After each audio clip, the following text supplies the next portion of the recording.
awesome when you guys do that. My dad lives over in Bakersfield, and he loves like when the schools do the live stream because he can't make it over, and it's so nice to still watch the game.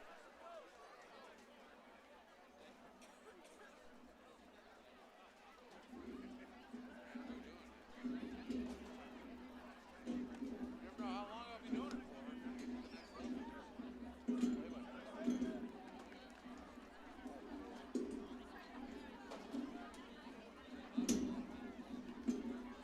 There's Mr. Andrade. I was wondering where you were, sir. You'll be disappointed if you didn't show up. That's up to the reserve. Pineapple business. You would have been here sooner, it would have been cold. Oh, he's my buddy. You know. 3 times. No, he wasn't at Carp. He was at Santa Maria. Yeah, he was there when you got all the center rig for us. That was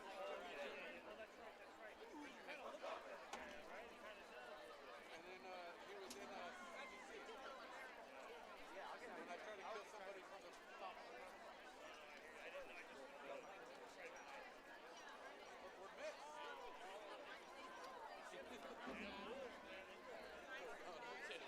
Good, how you doing? I'm following my buddy.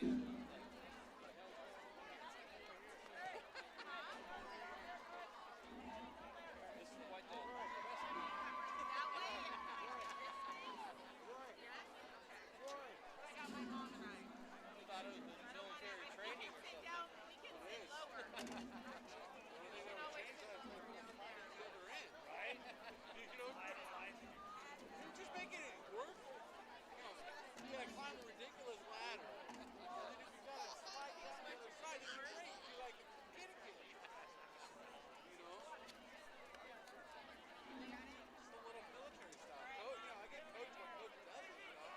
Just a military backing.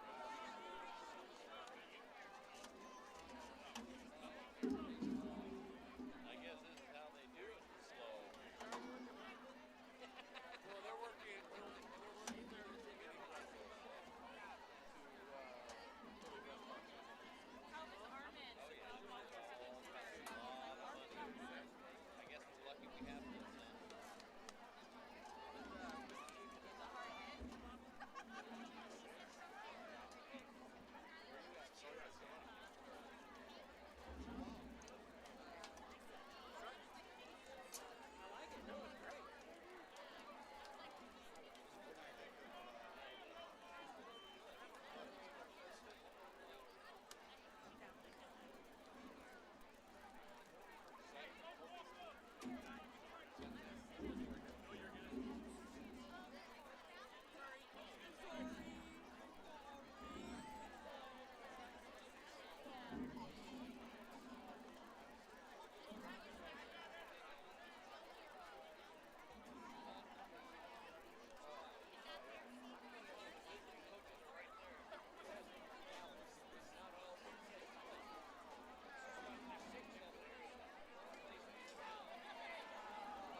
This is ours, right?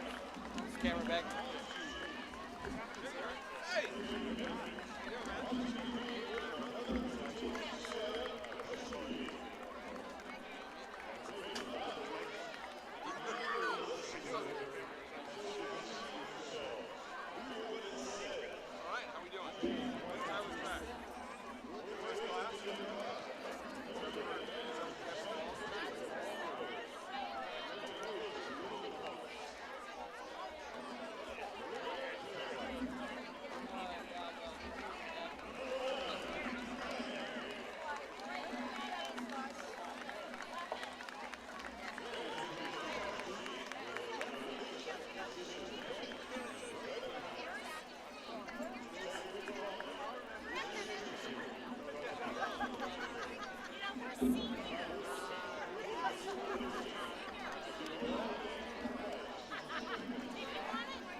We do apologize for audio issues here on the home audio system.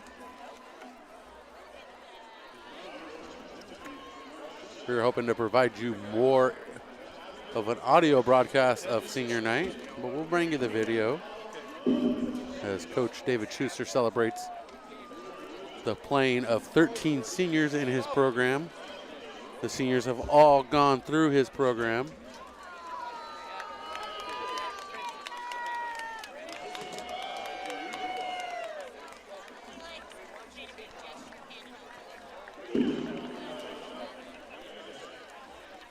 As Ryan Audet now reaches the coaching staff. As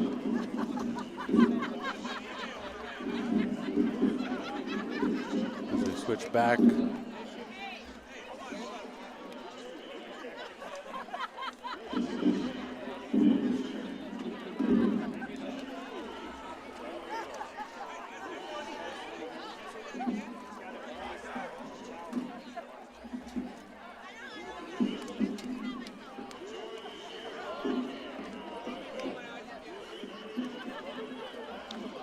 Freddie Rudolph now reaching the coaching staff.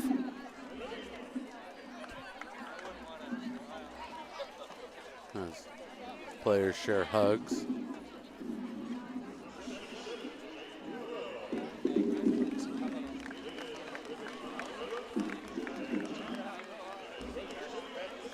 Jaden Broyle now.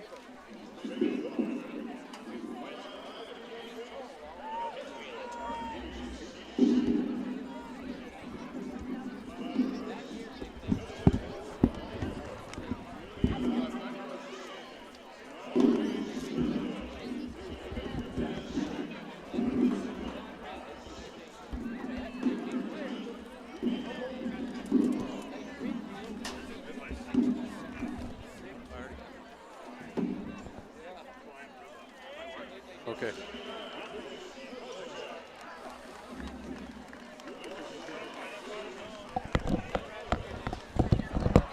His favorite memory, bonding with the team during camp week. His Bible verse comes from Psalms 31:24. Be strong and let your heart take courage. All who wait for the Lord. His words of wisdom, don't goof off and be an uncommon team. And now your senior captains. Number 14, Captain Andrew Abate. Andrew is with his mom, Karen, his dad, John, his brother, Matthew, his uncle, Doug, his sister, Hallie, and his grandma, Renee. His favorite memory is Camp Week 2021. His Bible verse comes from Romans 12:20-21. If your enemy is hungry, feed him. If he is thirsty, give him a drink. If you do this, he will make him feel guilty and ashamed. Don't let evil conquer you, but conquer evil with good. His wisdom, football is not always fun. It never will be. But if you take the time to enjoy the process, you will find it truly rewarding. Andrew Abate. Number 44, Captain Jacob Butler. Jacob is with his dad, Ronald. His favorite football memory is beating Central Valley Christian. His quote comes from Psalm 27:3. Though an army besiege me, my heart will not fear. Though war break out against me, even then I will be confident. His words of wisdom, work hard now, it pays off later in the long run. Captain Jacob Butler.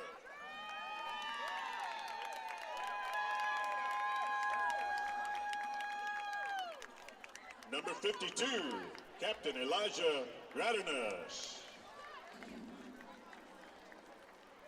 He's with his mom, Liz, his dad, Paul, his brothers, Samuel and Cyrus, and his sister, Sophia. His favorite football memory, running war right 56 power for an entire drive and scoring a touchdown against CVC. His favorite Bible verse, but blessed is the man who trusts in the Lord and whose confidence is in him. He will be like a tree planted by the water that sends its roots out by the stream. It does not fear when the heat comes. Its leaves are always green. It has no worry about a year of drought and never fails to produce fruit. From Jeremiah 17:7-8. His words of wisdom come from Jack London. The proper function of a man is to live, not to exist.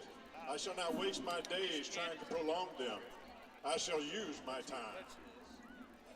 Captain Elijah Gradinas. Number 75, Captain Caleb Taco Alalam. He's with his mom, Johnny, his dad, Michael, his sister, Miliana, and his brother, Cartere.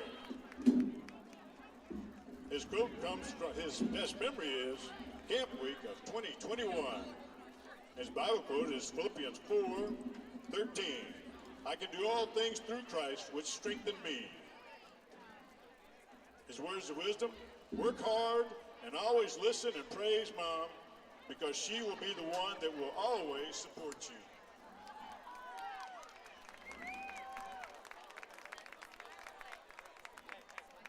Number 6, Team Captain Jack Susang.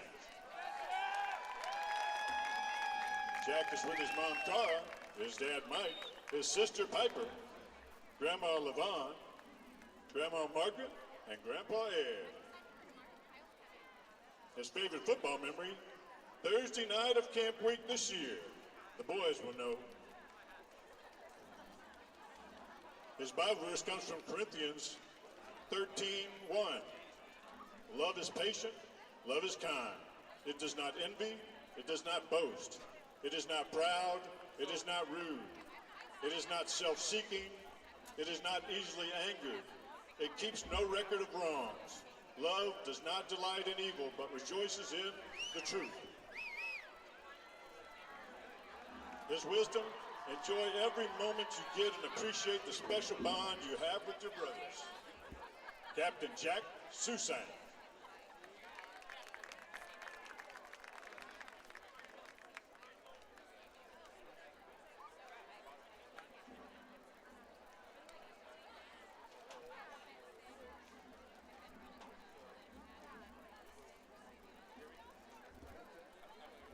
Ladies and gentlemen, that is the football class of 2022.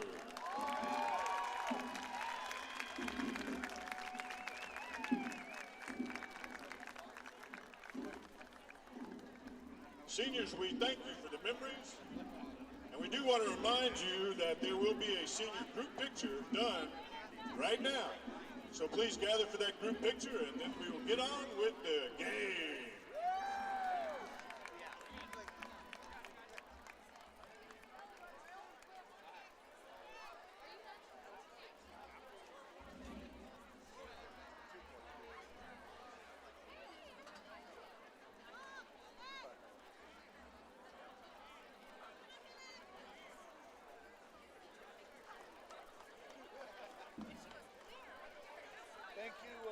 Thank you for letting me vent.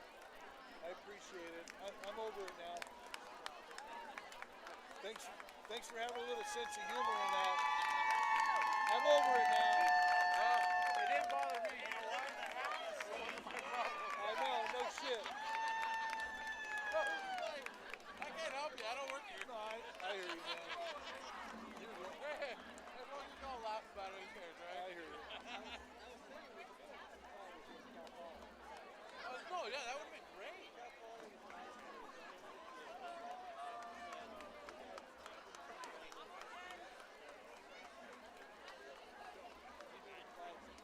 We also want to remind you that we will be doing the cheerleader senior night at halftime.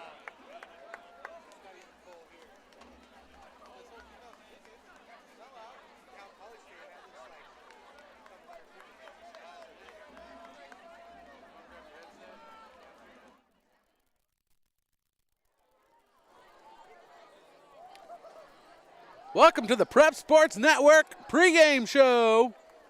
Let's kick things off. Let's get to this intro.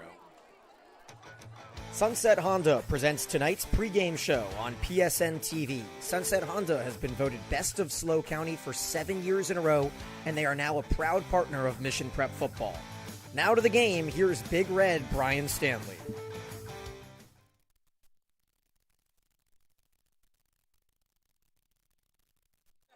And welcome back to Prep Sports Network. I'm Brian Stanley. Joining me tonight, my buddy, my partner in crime, Connor Allen. Connor, this is a huge matchup tonight. This SLO-Town Showdown is the heavyweight main event fight on the Central Coast. I'm Michael Cole, you're Pat McAfee. This is Friday Night SmackDown, and we got Brock Lesnar, Roman Reigns, going at it for the title belt. I mean, I don't want to be the PP'er out here, but wouldn't this be like the welterweight belt since this is the Ocean League? Hey. This is the main event. I know that Arroyo Grande and Paso Robles are playing, and if Paso Robles wins, they walk out scot-free with the title. If Arroyo Grande wins, it's a three-way tie, and everybody hates it. A big cluster. And it's a cluster. It's a cluster trophy, and we don't get that here tonight. That's right. This is a winner-take-all main event. Cage match. It is a cage match. We are fenced in We're here. in the cage. Here at Royal Stadium. Us more than most are in a cage. Yes, this is the press box.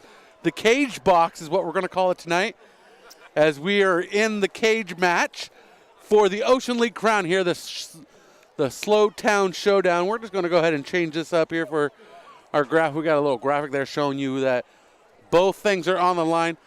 Connor, this is a huge matchup. These two teams first met 92 years ago, back before we were even thought of. And before we were thought of, for sure. Long before I think anybody in this booth was thought of. We got getting some love up here. Back in 1929 is when they first played, and SLO took that first victory, 26-0. And it was a 37-year gap before these two teams played again. And then they played for 4 years. SLO taking 3 of the 4 with wins. The last one going to a tie. Odd, right? Odd. Not a lot of ties in football. Especially in a rivalry game, you got to let them play out. I like to dig into the archives and see what happened there. You know? Yeah, and this all these sourced information comes from Vic Eklund. Okay. Former AD at Mission Prep and San Luis Obispo, former coach at San Sounds Luis credible. Obispo. Sounds credible. Yes, so excited I'm choking up here. And the closest they got besides the tie in 68, 13-13, was 1969. An Barn burner. 8-6 barn burner, as you say. And then we go another 25 years as if they forgot about football. Now, granted, Mission College Prep went through a lot of changes, opening and closing. So there is that period of gaps that help create these gaps. And now we're at 27 years. It took another 27 years to get here tonight. And that's only because they ended up in the same league and they were forced ultimately to play football. Coach Schuster's been trying to do it for 5 years. I know that. I can't speak for the other half of the ball because I don't know any of the workings at San Luis Obispo High School. But I know Coach Schuster's been trying to do it ever since he got here because they play San Luis Obispo in every other sport except football. Yeah, well, it's your, if you're a San Luis Obispo guy, it's a classic no-win situation, right? If San Luis comes in here, takes care of business, wins the game, that's what they're supposed to do. It's always supposed to be that way. But if they do lose, it's the biggest upset in 92 years, and everyone freaks out. So I'm not saying I would do that. I would love to let the kids play, but I can understand where if you're maybe the AD from San Luis Obispo, why you might have a little trepidation scheduling the Mission Prep Royals. The Tigers come in tonight 6-2, 4-0 in the Ocean League. And that's an impressive, both those records extremely impressive as they are true road warriors this season with the San Luis Obispo's stadium completely under construction, complete renovation. There was nothing there at the start of the season. And there's still right now, there's probably nothing much there but dirt. And so that you can't play football. Well, you can't play football on dirt, but nobody's going to be able to just. The Raiders, yeah, they've been not good at it, but they've been doing it they were doing it for a while. Yeah. You can play football on dirt, but there was no press box, no stadium, no. This is as close as they get to a home game as well this season. Yes. Across town, they come down Monterey Street, and you're there. Yeah. And boom, you're right down the street from the Mission. I was trying to come up with some alternative names. The best one I could come up with was the Battle Downtown. I like it. It's not as great as the SLO-Town Showdown, but I'll start thinking. But we can come. We can come up with some other ones that are also neutral for both teams. Ahmed, I had a few that were a favorite for Mission Prep, but we'll save those for later. Their head coach, Pat Johnston, comes in his 7th season, 28-39. If you look at their record going back a few years, the Tigers, they've gone through ups and downs. In 2017, they were a 2-8 team. And then they go 8-4 with a run in the playoffs to the quarterfinals, and then a run the next year in 2019 to the semifinals with a 10-2 record, and then back down to the bottom with an 0-5 in the Mountain League last year in the spring COVID season. And now they're here back competing for a chance at a title. Both teams going into the playoffs. And we're looking at this new division setup, and it's really pushed Mission Prep up in the division standings, seeing where there are in the divisions. And how do you think that works with the Cal High Preps, computer rankings to place the teams in divisions? What is your question? How do I think it works? No, not how do you think it works. How do you like that? How do you feel about that, taking the human aspect out of it? You got someone walking trying to get past you. It doesn't bother me a whole lot, man, especially in sports like football. I think that to be the best, you got to beat the best. And if you're truly a team that has championship aspirations, things like that don't ever matter. I think the teams that are always complaining and whining about seeding and all that stuff are teams that are going to lose anyways. You never hear a championship team going into it complaining about, we should have been the 8 instead of the 9 or the 10. Yeah. And True. For me, it's if you're a real championship contender, you'll play anyone, anywhere, anytime. And so that's the way I've always viewed it with the rankings. And we've seen a lot of underdog teams. Like if we look at the 64 tournament. Sure. Make a run at a 16 team going the distance into the Sweet 16. Yep. Like it's nothing, and knocking people off like it's a bad habit. Yeah. Well, I also wanted you were talking about the slow team and how they're doing this year, and I wanted to maybe take a second to run everyone through their season and the roster, not the roster, excuse me, but the season, how they've gone. So it started back on the August 20th, of course. They played Pioneer Valley, and that was a close one. They eked out their 6-0. The next game they had canceled, similarly to the Mission Prep had a bye week in their second week of the season. And then they took on Arroyo Grande, a tough game going up against some teams in the Mountain League, and they lost their 42-14. And after that, they played the Kennedy Titans, came away with a win, 35-13, got the ship righted there. Rolled into another bye week. We know that the Tigers experienced some injury history earlier this year that's kind of troubled them a little bit, losing one of their senior captains and quarterback in Blake Perry earlier in the season. Coming out of the bye week, they played the Napomo Titans, played them real tough, 27-10. Were able to hang in there. Napomo was kind of able to eke that one out towards the end, kind of make it look a little more distorted than it was. The Santa Maria game, they came in and they won 17-6 and started their kind of win streak that brings them into now. They beat Santa Maria 17-6, and they beat Morro Bay 21-7, and they beat Templeton 35-19. And then, of course, last week, taking on the Greyhounds, winning 31-13 in Atascadero, which brings us to now. You mentioned the Titans' loss. I just want to dip in on the Titans real quick. That was the Titans' last win. Mm-hmm. They went on a string of bad luck with COVID. It looked like the Titans were rolling right to the title, right? That's how everyone was thinking coming into that game. They were undefeated, and then they knock off the Tigers, and then the next week the wheels fall off the bus. Yeah, completely. So what we're looking at in the Mountain League tonight, we have a championship matchup here, a potential championship matchup, depending on how it turns out. Paso Robles at Arroyo Grande. That's our Mountain League potential championship game.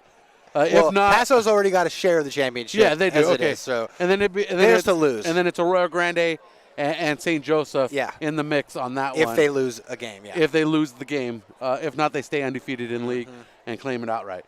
The other game tonight, Rigetti at St. Joseph, the Foster Road rivalry game. Another big rivalry. Huge rivalry game. Rigetti taking its lumps this season, experienced some injuries, but still a die-hard grit team. As you can hear the crowd as the Tigers enter the stadium here for the first time tonight. And then we go to the Ocean League schedule tonight. Santa Maria at Templeton. Santa Maria still looking for their first win in league play at 0-4. Templeton needs to bounce back after what the Royals did to him last week. That's when you want to get off, taste out of your mouth as fast as possible. So Templeton 1-3, Santa Maria 0-4. Atascadero goes across the 41 to play Morro Bay, and Morro Bay 2-2, Atascadero 1-3. So potential there to move around in the standings. And then we have that's just a game for pride. Exactly. Like I said, move around in the standings. Yeah. And then we have our main event, winner take all. Yes. SLO-Town Showdown. Here in the Ocean lights. League Championship, under the lights. Under Madonna Mountain. under Sarah Santa Luis. That's right. If you want to get it If you want proper. to get technical. Because Steven's listening, and I want to make sure Steven understands I know the proper name of that mountain. We are on the corner of Palm and Pismo, downtown San Luis Obispo. Minutes walk from the Mission here on the campus of Mission College Prep. Less than that, I don't know. It's stone's throw away, right? Yeah, well, I walk slow, so and it's uphill. So, Both ways. And I got to get down the ladder still. So we're about 5 minutes away here from kickoff, or till teams come out onto the field. So let's get rid of some paperwork here.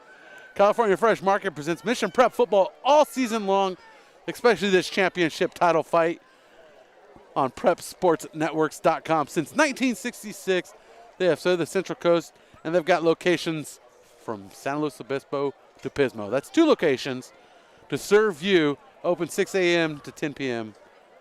daily. They're independent, local, and fresh. California Fresh Market. Check them out. And that's our cue. The band is coming as Johnny Cash rings through downtown San Luis Obispo. Your Mission Prep Royals begin their walk from the locker room down Palm Street, circling the stadium, led by head coach David Schuster. This is one of the most impressive high school entrances I have seen over and over. I love this one. It's a better view from up here, I will say. When No, we're it up is. in the crow's nest, it looks a lot cooler when you can look down upon it, but it is something to behold. It's unique. This is a piece of Americana right here, basically. Yeah. This is what it's all about. This is Friday Night Lights. Coach leading his squad. Jack Susank, Caleb Alalem, team captains leading the way. They're even followed by fans who are part of the march this time around. Coach coming through. We are in a tight press box tonight. Everybody's involved.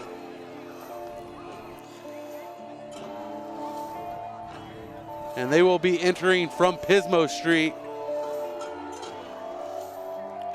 the northwest end zone. Very good. Well, we have a little bit of time. Should we take them through the Mission Prep season so far real quick? Yeah, go ahead and break it down. We got a couple of for seconds us. here. Break it down. We know most of you guys listening to this broadcast have been with us all year, so you know what's been happening, but we'll just give you a quick rundown anyways. The season started with Brentwood. Mission Prep took that game 49-7. Headed into the bye week. Coming out of the bye week, we were there, both of us, in Central Valley Christian to play the Cavaliers. That was a game we thought was going to be real tight, highly contested. That was kind of a rubber match there for Mission Prep. We weren't sure, is this going to be a season where they're going to run the table? Is this going to be a season where they might need to work on some things as the year goes, going to get into full steam as they get into the Ocean League? But with that big win, 36-26, we kind of knew then that maybe this Mission Prep team could do something special. And let me jump in real quick. That 26 points allowed, most points allowed all season. Yeah, and so following that game, then the Mission Prep Royals kind of just set up and went on a huge run. St. Francis Sharks 42-7. Desert Scorpions, game canceled. Carpinteria Warriors 51-0. Greyhounds 27-7. Saints 28-7. Pirates 60-3. Eagles 63-0. That's right, 123-3 in their last 2 games, which brings us to the finale. Right here, the SLO-Town Showdown. And the players are getting ready to run through the tunnel and run through the paper. What does that say? Slow, beat slow? I can't read that. SLO-Town Showdown, is that what it says? And here comes your Mission Prep Royals. They're ready for the main event.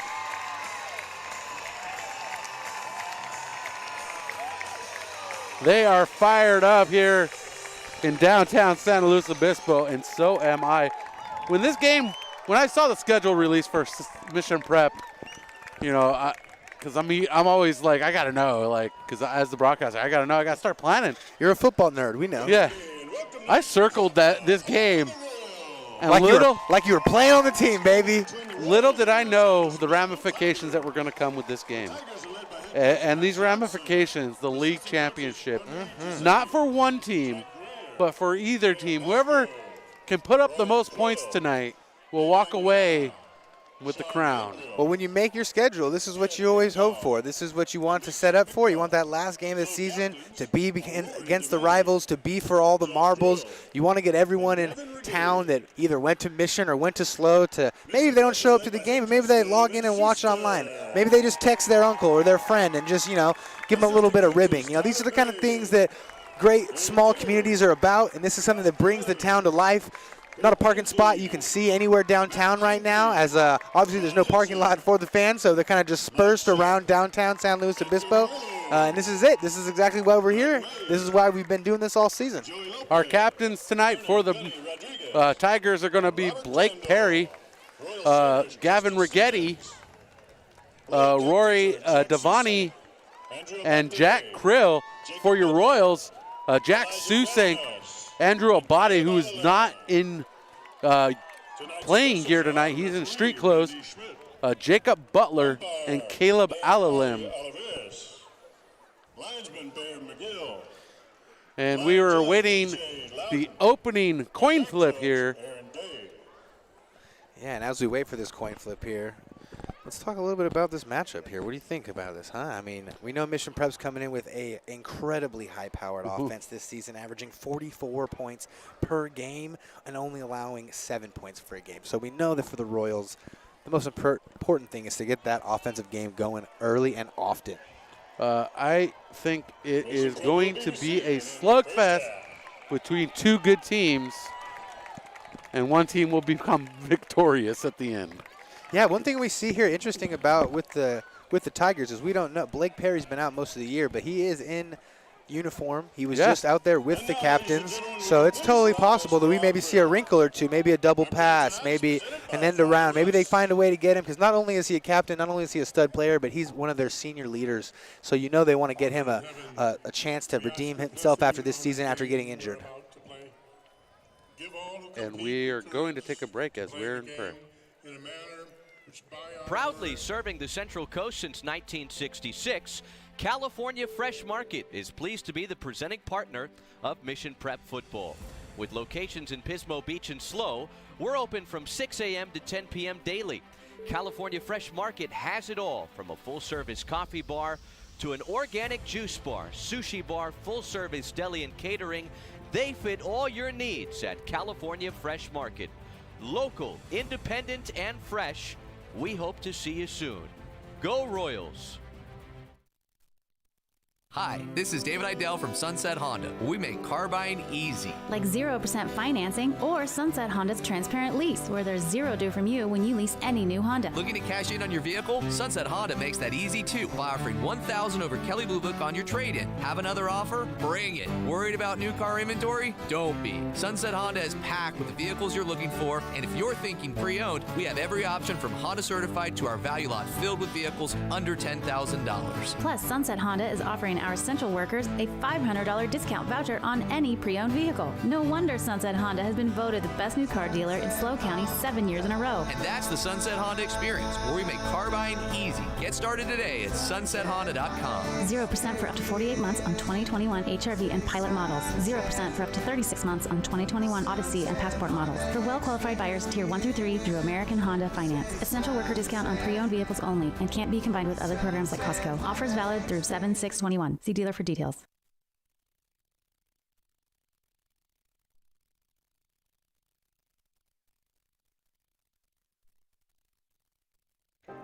Mission College Prep creates a culture of care and accountability in partnership with families to form women and men of scholarship, inspiration, and leadership in service to deeper life with God and deeper life with one another. Open enrollment begins September 1st. Apply online at missionprep.org by clicking the Apply Now tab.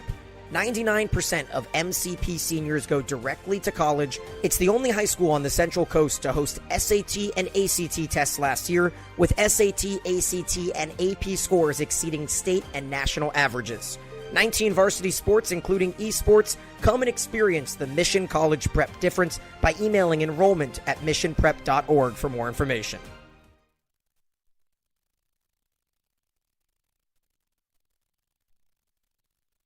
Friday Night Lights and Mission Prep Royals football back on the Prep Sports Network for the 2021 season.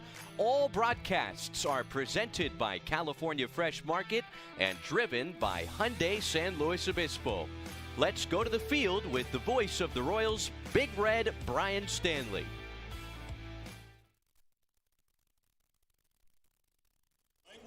Welcome back to Prep Sports Network. I'm Brian Stanley. Joining me, Connor Allen. We got a heavyweight fight on our hands. I am ready for some football. This is Wilder Tyson fight.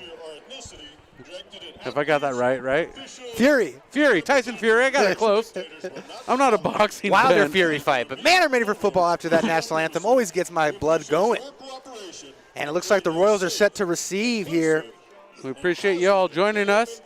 John Monroe chiming in. Let's go Royals. Hello from Townsend, Montana, I believe that is. Grandma of J.J. Howard. Hey, let's let them know about the Connor cam real quick. Look at this. Let's get a stadium shot, huh? Here we go. Connor cam in full effect tonight. Ooh, that's right, baby. We got the prime shots for you guys right here on the Connor cam. Jack Creel ready to kick this one off for the Tigers to the Royals. Takes a bounce.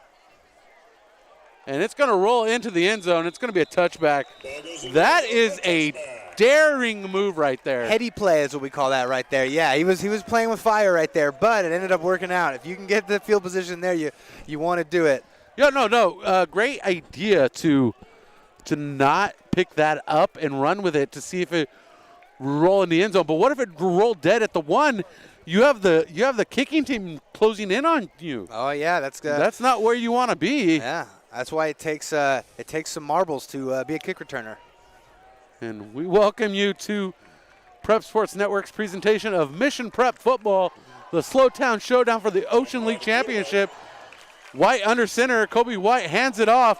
Drew Harrigan running out to the left side. He gains enough for the first down outside the numbers near the 35-yard line. Oh, yeah, just running your textbook power play there. The kick-out block, bring a puller around. Jack Susang buries his head in the back of his puller and gets to the open lane. Beautiful football. 1st and 10 now for the Royals from the 32-yard line. Kobe White working from under center. 2 backs behind him in the I formation. Hands it off. We have a flag on this one. Looks like someone got a quick start. As Drew Harrigan was carrying that ball again. Once again, though, the Mission Prep right there is pulling the big guys around. They're going to get that running game going early. Here's a game plan idea for you. Just popped in my head. We haven't seen Jack Susink in the lineup yet. He's standing on the sidelines here with us.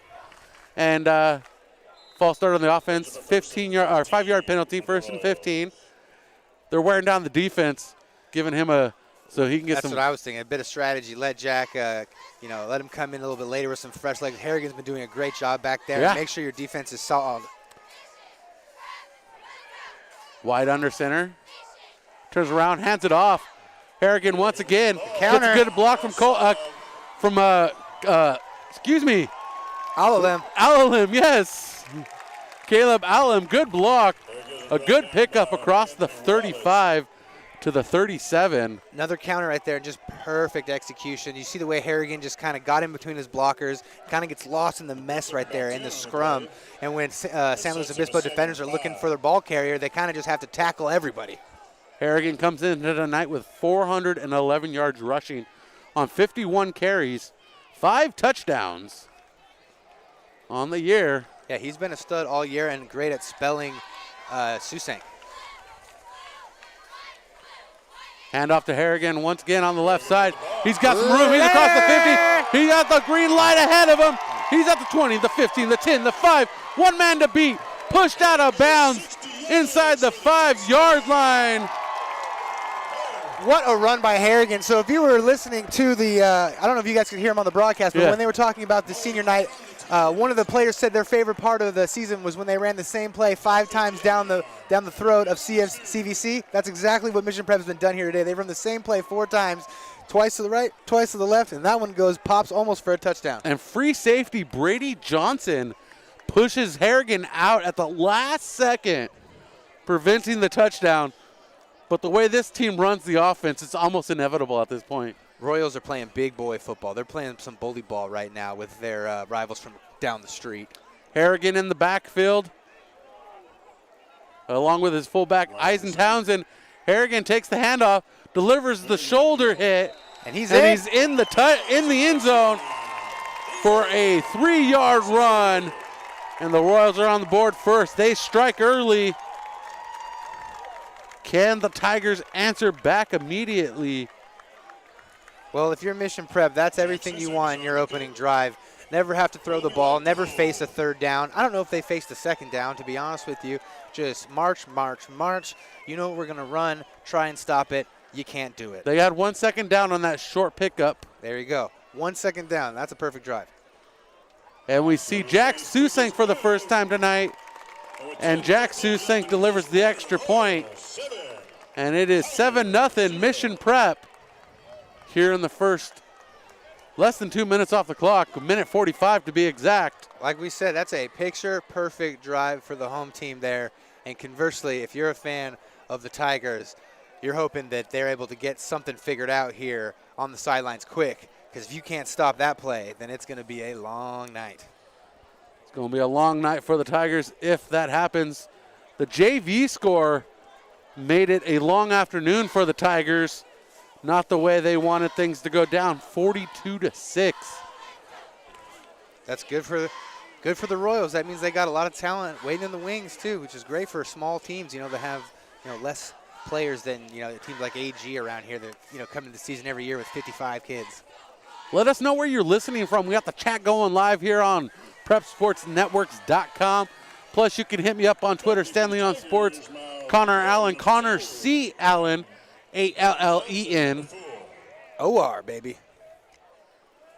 Let us know where you're listening from. We'd love to hear from you, whether it's downtown San Luis Obispo, across the city, in the hills, on the coast, near the ocean. We should get them to bring up the live stream in Firestone. Oh, sorry. If you know anybody, let's do it. I'm a little preoccupied at the moment. And we'll turn on our camera in camera. And that is dropped in the end zone, so it's going to be a touchback. No harm, no foul at the end of the day. Let's check in on this Connor cam. Well, nothing going on right now. We're just kind of switching, I'll go to some crowd shots a little later. We need to work out a nonverbal cue to go to the Connor cam. We'll figure it out. I'll just step on your foot. How about we just let you go to the Connor cam on your own? Just make sure that you press number 3 and we go back to number 2. All right, love it. When you're done, number 2 is the main feed. We can do that. Chase Combs in a quarterback. Our quarterback is Chase Combs. Hands it off to Lucas Lacaro. And he rolls outside to the left across the 30. He's going to get enough for the first down. And the Tigers showing some aggressiveness early. Yeah, Lacaro's got some great speed. You can see that they faked the jet sweep to the right, brought the running back to the left. And he just was able to use his wheels to get outside and pick up a first down. Lacaro gaining the first down, 1st and 10 just beyond the 30. 30 and a hair for the Tigers here. Should never catch a Tiger by the toe. Little option look. And that play gobbled up just beyond the line of scrimmage. I guess you do catch a Tiger by the toe when he hesitates. Yeah, well, I like they did the speed option look there. You don't see that a lot in high school football anymore, but it's tough to stop. That brings up a 2nd down and 8 for the Tigers. As we see them breaking the huddle on the Connor cam. Man in motion. Counter. Handoff to the left side, to the right side. And he comes up short of the first down. The Tigers are using their fair share of misdirection in there as well. They're both teams are kind of looking to catch the opposing defenses being a little too aggressive. 3rd and 2 for San Luis Obispo. Big down here for both teams. Trying to get to the 41-yard line as the defense shifts, 4-man front for Mission Prep. A man in motion from right to left, the pitch out. And Kakaro slips and he's going to come up short of the first down. Yeah, once again there, San Luis Obispo is trying to run that option, and I mean, they actually schemed it up pretty nicely. He would have gotten the first down if it wasn't for slipping and falling right there, but this brings up the first biggest play of the game. 8:18 on the clock. Royals up 7-0 following a Drew Harrigan 3-yard touchdown run at 10:15 here in the first quarter. Near hash mark, they're going to go for it. Man in motion. Keeper. On the keeper. Gomes goes nowhere. Gains a half a yard. Turnover on downs. It's going to be Mission Prep ball. 1st and 10 from San Luis Obispo 40-yard line. Yeah, you can see what the Tigers were thinking there. They wanted to go 11-on-11 man football there. People don't think about it a lot of the time, but when you run offense and your quarterback just hands the ball off, it's really 10-on-11. The defense has an extra man, so they tried to even up those numbers there, but Mission Prep just too stout up front. Ball spotted 2 feet from the near hash mark.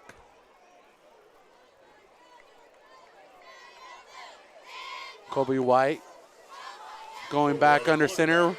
I formation. Jack Susink and Jacob Butler in on this. Hands off to Jack Susink. He cuts back the other way, up the middle, and he gains enough for the first down, a big 12-yard pickup. Hey, Brian, guess what play that was? War? Same one, baby. War. Dun, dun, huh, dun, dun. Yeah! I'll tell you, I was talking to Coach this week, and he said he was going to do a lot of just punching it down their throat. Good. So, and I think that's what we're seeing with this gameplay. He's punching it down their throat until they stop him. Slobber knocker. One receiver to the right side, 2 backs, Townsend and Susink. Who's Susink with this ball? He gets across the 25, comes up just short of the 20. And he's going to be the ball spotted at the 21-yard line. Yeah, Mission Prep is really just running downhill.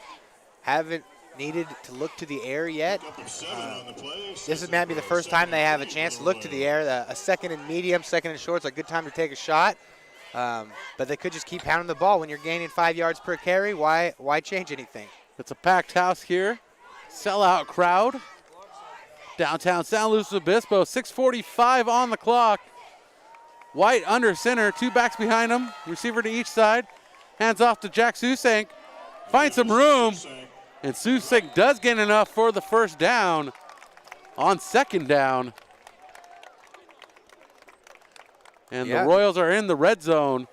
Ball spotted at the 14-yard line. Just big boy football, big on big. Running downhill, come and get some. And this is awesome to do it in front of the home crowd. This is where you want to milk the clock, give San Luis Obispo as few possessions as possible while also kind of asserting your will. I always say the best way to win a game is to punch your opponent in the mouth early, and that's what looks like Mission Prep is doing as White hands off to Jack Susink once again. He spins out, breaks a tackle. Woo! Touchdown, Jack Susink, 14-yard run up the middle for the senior captain, and the Royals are on the board once again. 5:55. Man, what a run by Jack Susink there. Kind of slanted up into the middle. Looked like he might be held to a minimal gain there, but then he's able to hit a nice spin move, spin out of the clutches of a couple defenders, hit the gas, and accelerate and hit his head on the back of the end zone pole. And he's in here to clean up his own dirty work. Jack Susink with the extra point. Through the uprights on Napomo Street. And if we can get the Connor cam here to focus in on that white Volkswagen hatch over there. White Volkswagen, I just see the top of it. That's close enough. Yeah. There we go. That car has been there all day. It took an extra point to the roof earlier. To the dome. And I imagine Jack Susink's probably going to do it a couple more times in this game. You know what? That's a spot where you park at your own risk, especially for baseball season. Because I tell you what, that's the most dangerous spot in San Luis Obispo when there's a fast pitcher in at the game. I tell you what. I have called many of baseball games at Dunn School and heard many of windows break. I often wonder, we should ask Kevin sometime, what's the protocol there?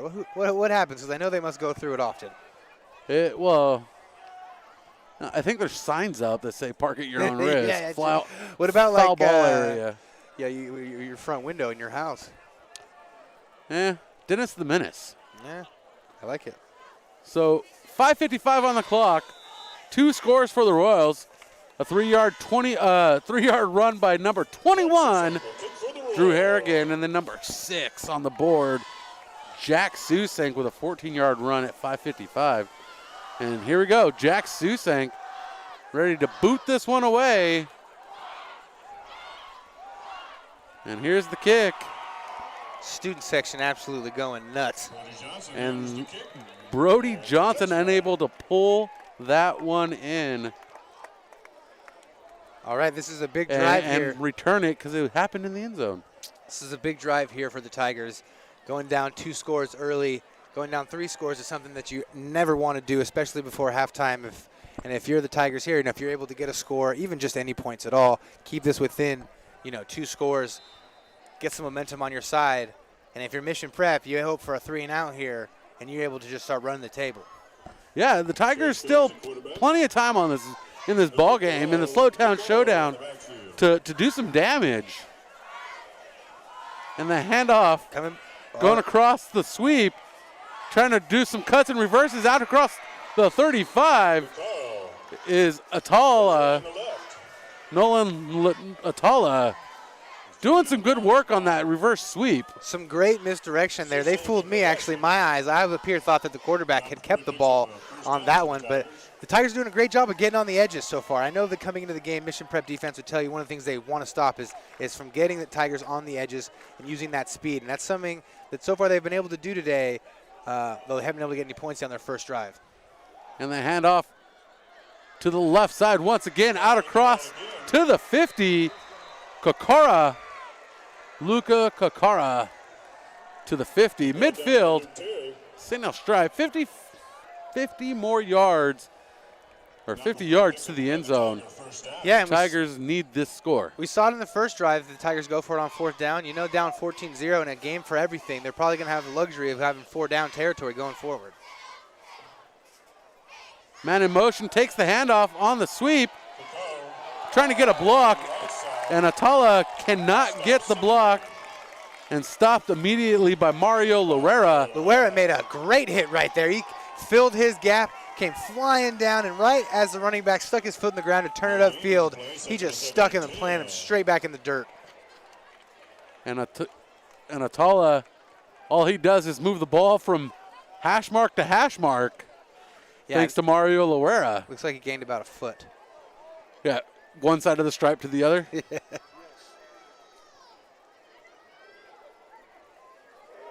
Another motion play, and keeping it himself on the keeper is Gomes. Now, I have to admit, I haven't watched San Luis play. I haven't seen a game of theirs this year, but running the power speed option right, they run the power option right there where they have a lead blocker with the option pitch. This is pretty fun football to watch right here. 3rd and 8 for the Tigers. They are officially in Mission Prep territory. They need to convert this 3rd down to keep the drive alive. They might go on 4th still. Shotgun snap to Gomes. Rolls out. Pass complete. Coming up short of the 1st down is Gavin Rigetti, team captain. Pushed out of bounds as he slips at the 46-yard line. And that's going to be need 7 more yards to get to the next set of downs, and it's 4th down. Yeah, and I think with that play call, in my mind, what it says is they were probably planning on going for it on 4th, should they have been able to get within 2 to 3 yards of it, but they completed the pass kind of too close to the end line there, and he went out of bounds, didn't really have a lot of space. DeBrum punts it away, and not returning this one is J.J. Howard. He's going to let the kick team down it at the 10-yard line, and Gavin Rigetti's the one that deads this ball for the San Luis Obispo Tigers. 3:55 is our time on the clock here in the opening quarter. 14-0 is our score. And our chat is blowing up here. We got plenty of responses. Pennsylvania. Josh Schuster in the mix. I love Josh Schuster. He's my favorite fan out there. I love y'all, but Josh Schuster, I salute you. Petty Officer First Class, I believe that is. Hoo-yah! That's for you, Josh. And we have a whistle on 1st and 10 for the Royals. False start on the offense. Motion on the offense. That's going to be 1st and 15. Yeah, this is going to be the worst field position that the Royals have started with tonight. And this is going to be one of those positions where you just want to get out of the shadow of your own end zone to start, right? You just want to get 1, maybe 2 first downs to make it so if you don't, able to make it all the way down the field, you can have some room for your punter, and you can set up some defense there. Look for the Royals to keep it on the ground here. 1st and 15 following the penalty. Near hash mark. Receiver to the near side. Man in motion. Mario Lorera was the man. Handoff. Gets some room. Drew Harrigan breaks away. He stiff arms his own player as he tries to get to the 30-yard line. He told J.J. Howard, you're in my way. Yeah, that was awesome. He dishing out stiff arms to anyone and everyone who wants some today. That's a great thing. He woke up feeling dangerous. Sorry, J.J., I'm on a mission. I got a first down to get. I need 15 yards. Well, what he was probably thinking is, hey, J.J., can you stop looking at me and maybe go block somebody? Oh. 1st and 10 from the 28-yard line.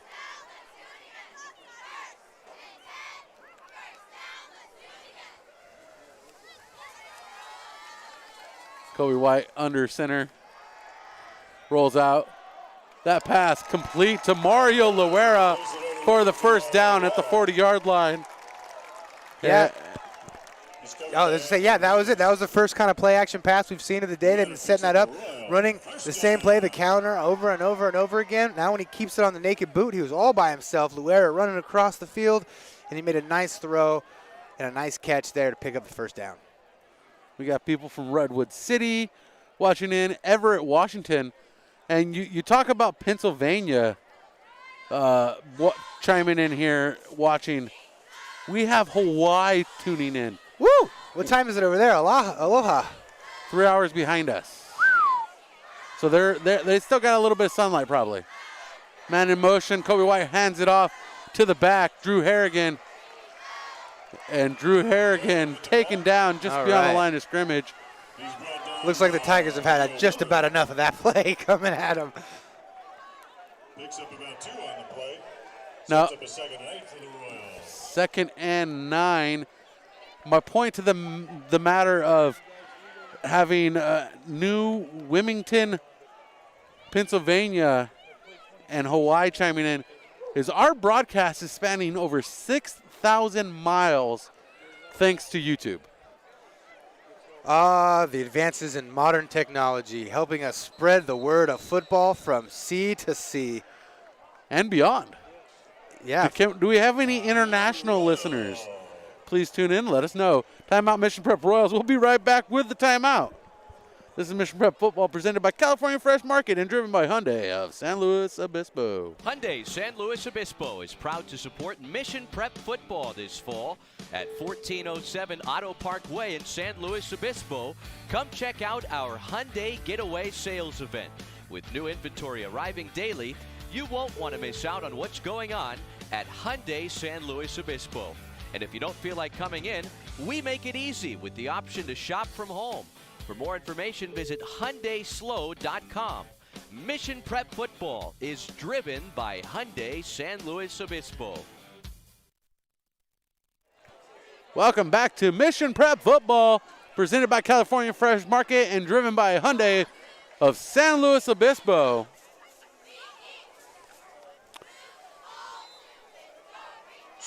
Butler in the backfield. Jacob Butler, the fullback. Jack Susank, the tailback. Hands off to Jack Susank. And that's a flag way out of the backfield. Flying deep. Yeah, that was one heck of a throw from back there by the back judge. Yeah, but I like what the Royals are doing now. It seems to be they've been kind of opening up the formation a little bit, but just to formationally you can kind of cancel some guys out of the running scheme, right? If you're able to formation and get some guys out of the box, it makes it easier for you to slam it up inside between the tackles. Kind of looks like what the Royals have been doing here to start this drive. Holding on the defense from the spot of the foul. It's a 10-yard penalty. Automatic first down. Mission Prep Royals.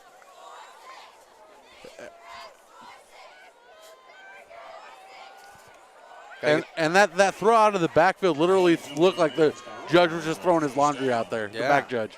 Here, I don't want this anymore. Let's see if we get the chains working. There we go. Now they're on the same page. They got the chains barely get set as the Royals come to the line. Going for Kobe it all. White looking for a deep pass over the middle.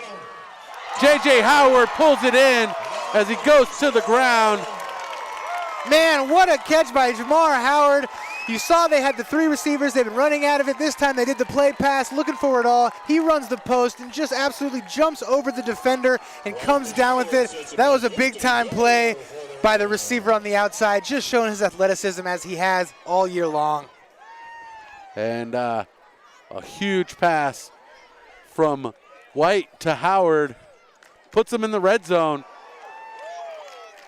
And minute 45 on the clock. Royals looking to score here. They're not playing around from the 4-yard line. Hand off to Susank. And Susank's churning the wheels off his feet. Ball comes loose. They signal the touchdown. Royals score. And that touchdown and every Mission Prep touchdown presented by KD Capital Mortgage. Visit them at 1305 Vine Street in Paso Robles.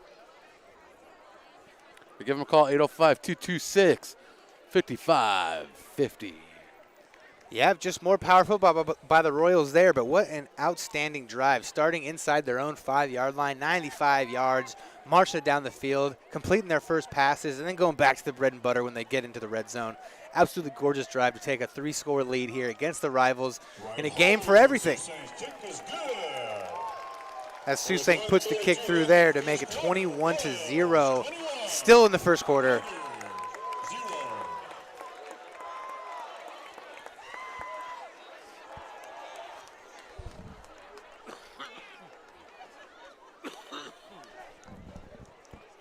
And the Royals up 21-0 following Jack Susank's second touchdown run for 4 yards.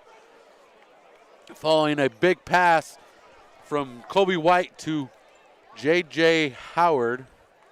Yeah, it was just an absolutely beautiful play call. And it was actually great coverage by the defender of the Tigers there. He was all over him. He just jumped about, I don't know, a half second too early. And when Jamar was able to actually put on his, jetpacks, he elevated up over him, grabbed the ball, and was able to squeeze it and come down with it. Well, a lot of pressure is on Coach Schuster now as his family has chimed in and saying if he doesn't win this one, he's not welcome at Thanksgiving dinner. Something tells me he might not be at Thanksgiving dinner with the way the playoff schedule is. And if they make a run in Division II. That was always the goal when we were in high school, to practice on Thanksgiving. That was always the preseason goal, which means you're at least 2 to 3 rounds deep. And here's the kickoff from Susank. This one's going to be a deep one, and it's not going to be returnable. If I was a special teams coordinator, that would be my advice. Just kick it in the end zone every single time. Let's let them start at the 20. Let's get rid of all the headaches. You don't got to worry about running lanes. You don't got to worry about making tackles. If you just kick that ball into the end zone every time, you just take away all the headaches. Why don't you just start at the 20 and not kick it off in the first place? Well, that has been a conversation in pro football for a while and college football. Personally, I was a fan of what the XFL was doing with the way they set up their kickoffs. I was as well. Which was real fun. Yes. You couldn't start moving until the ball was caught. And the teams were 10 yards apart. Yeah, it was awesome.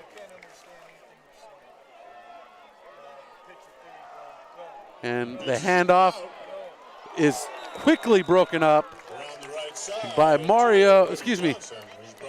Isaac Town. Wait, what's that number? There we go. Caden Elmerick on the tackle as Brody Johnson carries that ball for a 5-yard pickup. Yeah, once again, they run the option. That was the first time we saw Mission Prep kind of string it out long enough to force the pitch. But they're able to make the tackle there after a gain of 5. 21-0 is our score. Less than a minute to go here in the first quarter. And Gomes running out to the right side. And he tries to shake off the tackler, but unable to do so as Grant Callahan pulls him out of bounds.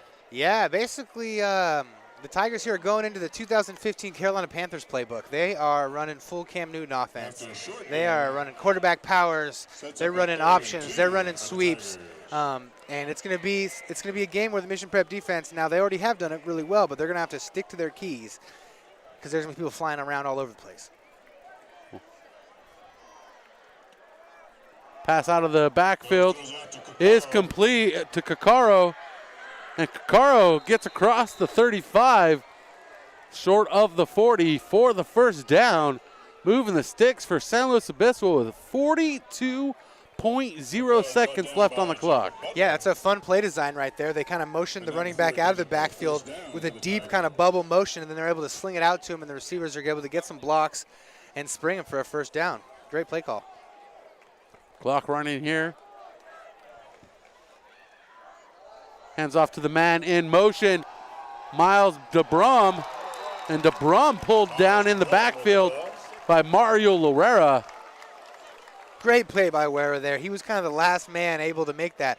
They really blocked that play pretty well. Everyone, as the end kept folding down, they were able to make most of the blocks, but Lorera was able to stick his nose in there and make a big tackle for the Royals. Lorera being a big part of the defense tonight, not allowing guys to turn the corner to get downfield.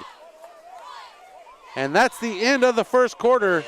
After one 12-minute time period, Royals lead 21-0 over the Mission Prep, or over the San Luis Obispo Tigers. High school football fans, we know the weekend starts under the Friday night lights, and at Laguna Grill, we've got you covered on college football Saturdays and NFL Sundays this fall. Come by and enjoy a savory burger with our made-in-house patties, some awesome appetizers, and a cold one. While watching your favorite games, Laguna Grill, a proud sponsor of Mission Prep Football on PSNtv.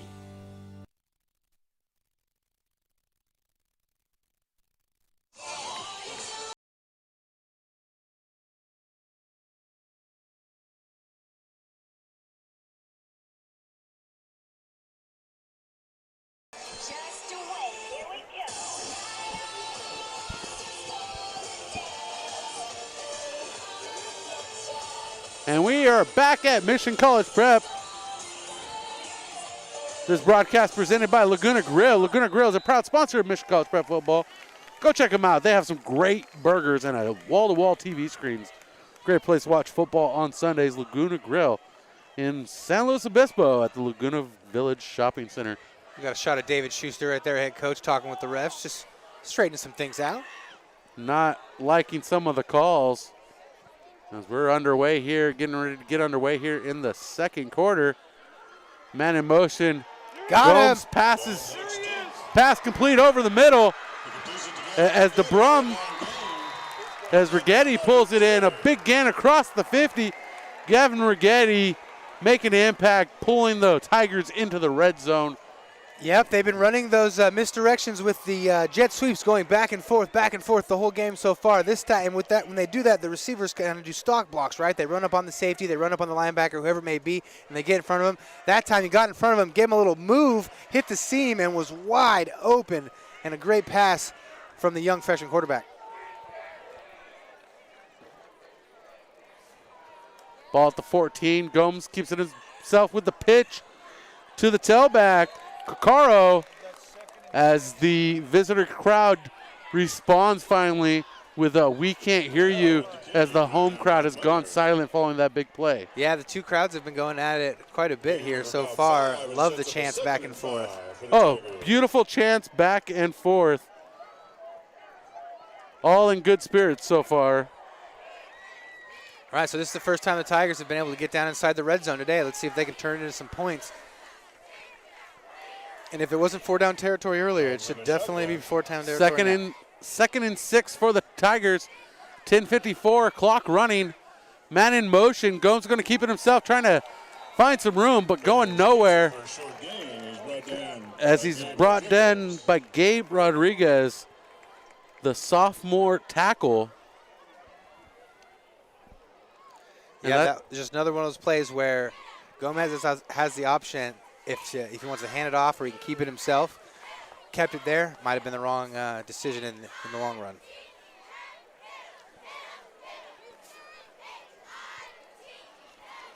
Stephen Hodges chiming in from the Moda Center in Portland, Oregon. And Kakaro not able to go very far with that one as Caden Elmerick breaks the play up with a tackle. Yeah, it's the second time we've seen him run that play where they motion the running back out of the backfield and throw the bubble screen to him. I imagine coming up here maybe on the next drive or maybe later in the third quarter, they're going to run the same play, but they're going to fake the bubble screen. And then just kind of like we saw earlier, they're going to run the stock and go on the outside. I can officially say we're big in Texas. We got fans in Fort Worth and we got fans in Dallas tonight. All right. Spanning the southeast side of Texas, if my information is correct on where Dallas is. I'll just say howdy.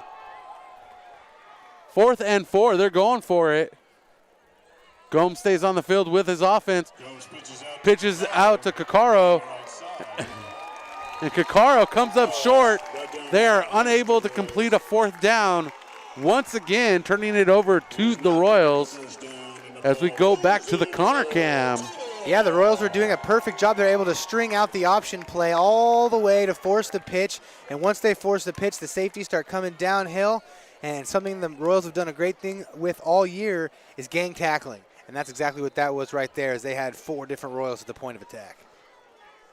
9:22 on the clock as the Royals take over deep in their own territory.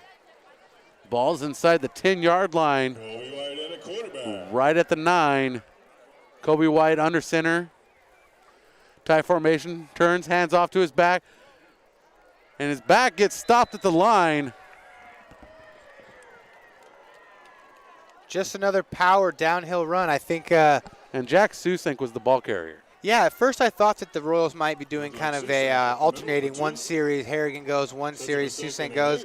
But now Susink's gotten here, both of them, the last 2 series in a row.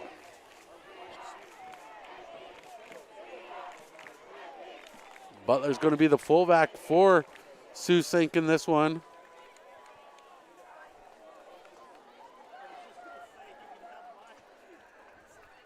Working with the offset eye. Hands off to Susink once again, and he pushes his way forward. Yeah, it looked like just like your basic ISO run play right there. The Royals aren't doing anything tricky or special tonight. I think that David Schuster's point that he wants to make is very clear, is that we might have been the 8-man team back in the day, but we're the bigger, stronger, badder team now in 2021, as they're making no bones about it. They're running right downhill, right at the defense.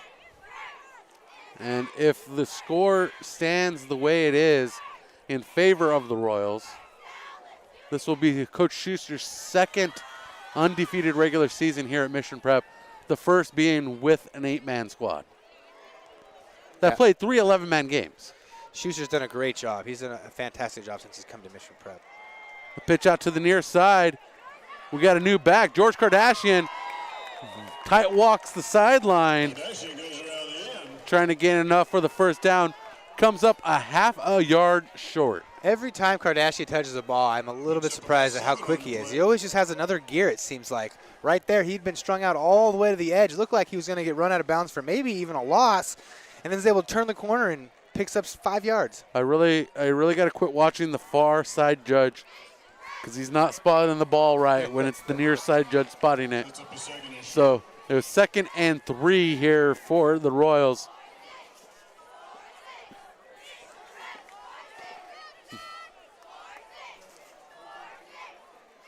Four-man front for the Tigers. They now move to 5, showing blitz. And we have a flag out of the back.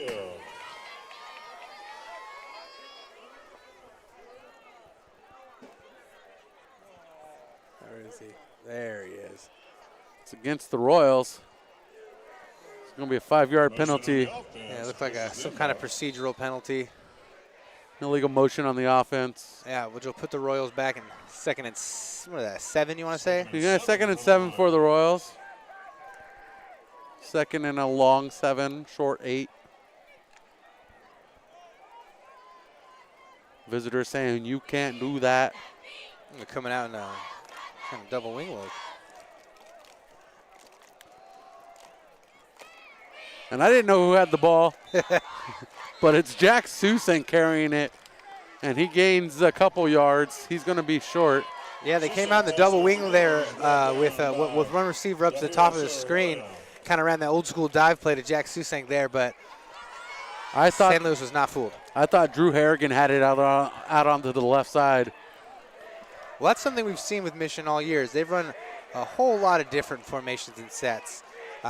And when you do that all year long, depending on your matchups, when you get down to the end of the season like this, you have a whole play sheet full of different things that you can run, which is a great luxury to have.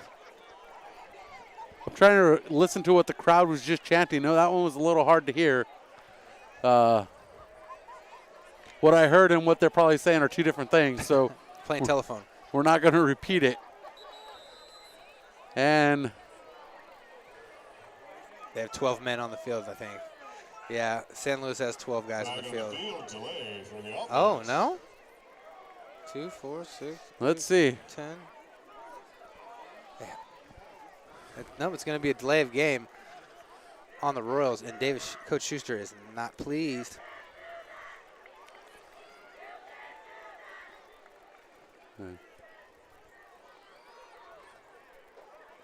Well, the flag never moved. So they waved it off. It's still a 3rd and 3 for the Royals. 3rd and 3. The ball never moved. 3rd and 4. 3rd and long 4. The ball never. They waved the flag off. Handoff up the middle, and that's going to be enough for the first down as Susink dives for the last yard and a half. Pushes them out to the 31, 32-yard line. Official spot there. Yeah, Royals look like they might be going into kind of a 4-minute offense look here. Want to run out as much of this clock in the second half as they can and be the last ones to touch the ball here before halftime. Be able to take into the halftime break either a 3 or 4 score lead would be ideal for Coach Schuster and the Royals. Pat Johnson trying to shear up the center line, bringing in the big man Kyle Lodge, number 70, as he hands off to Drew Harrigan. Does Kobe White. And Harrigan's still on his feet as George Kardashian delivering some blocks downfield.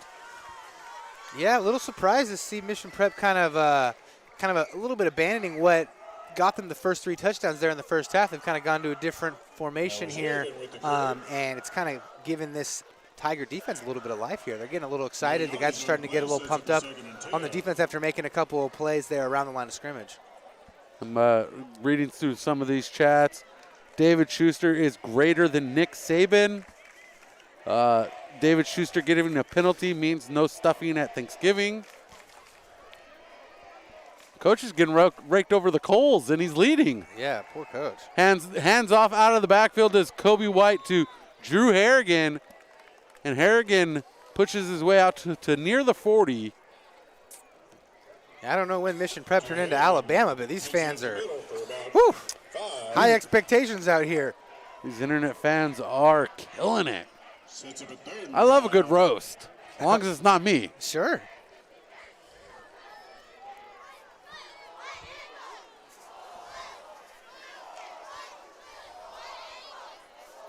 As we hear the fans chanting scoreboard to the visitors right now.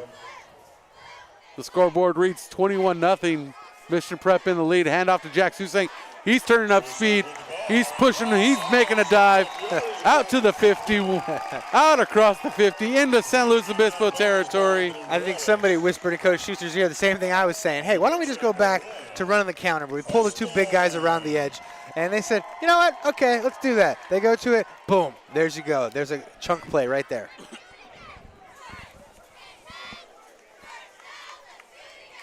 And it is a 49-yard field now for the Royals to find the end zone. They have been chopping away at this one. This drive started back at their own 9-yard line. So they've gone 40 yards so far. Oh. And Colby White keeps it himself and slips. Yeah, it looked like that was going to be a play there where Colby was going to try to hit the deep part of his drop, turn around and try to hit the post again one more time to Jamar Howard, but landed flat on his face, wasn't able to get the pass off. It's been slick out here. We've seen a couple kids slip so far. Well, last week we had some light drizzle, and then over the weekend we had some heavy rain. And as Stephen Hodges has pointed out in the last week's broadcast, this field does not drain very well. So there's still a lot of moisture on this field, even though it's been a hot week. Yeah. According to Stephen Hodges. I'm no grassmatician. I made that word up. Yeah, you think? Yes. Colby White looking for a receiver. He's being chased down by 2. Oh, down he goes again. Tackled by Blade Grass. Oh, Blade of Grass. And we had 56 on 56 carnage right there with a big hit delivered by Caleb Cajas to Leo Miller. Yeah, and kind of what you're alluding to earlier, this is an awesome venue, a great venue for high school football. But this is not only the football field, this is the practice football field, and this is the soccer field. This is also the baseball field. Yeah. It's a softball field. It's all the fields right here. So that's kind of the problem with having a small facility like this is that, yeah, your grass gets tore up sometimes, especially going into the winter. 3rd and a mile. Yeah, 3rd and a century. They need to get down to the 39. And that goes nowhere as Harrigan carrying the ball. Kardashian carries that ball. And they were back beyond the 40. That was like a 25-yard conversion right there they had to get in order to get the first down. They still got some time to go. They just ended up running the draw there, which is a nice, safe play. And, you know, if your running back is the Royals have a couple of great running backs, maybe breaks a couple tackles, you never know what could happen. 4th and 18. Good punt.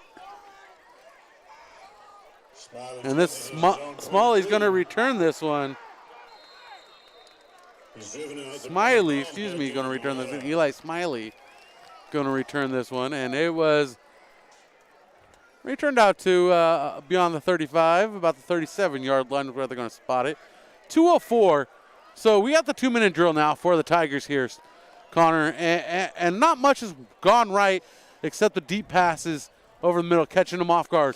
The misdirection, you keep talking about the misdirection and the deep passes and using the option to throw the defense off. What it's going to take here for the Tigers to get in this end zone before they come out to the second half, because they do get the ball back. Well, we're going to see how confident they are with their young quarterback. They have a freshman, so it's going to be dependent on how confident they are in him airing the ball out. But they're going to need to put it in the air at some point for sure. Reach out to Prickett. They run that option once again there to the right. And Prinkett cannot gain enough for the first down. He does go out of bounds. It does stop the clock at 1:59. Brings up a second down for the Tigers. And a short gain makes it 2nd and 9. Yeah, I'm interested to see the philosophy from the Royals defense here too. With a young quarterback, you know there's only 2 minutes to go, but do you sit back and hope that he makes a mistake, or maybe do you dial up the pressure a little bit and try to force his hand, try to force his eyes to come down and maybe make a mistake that way?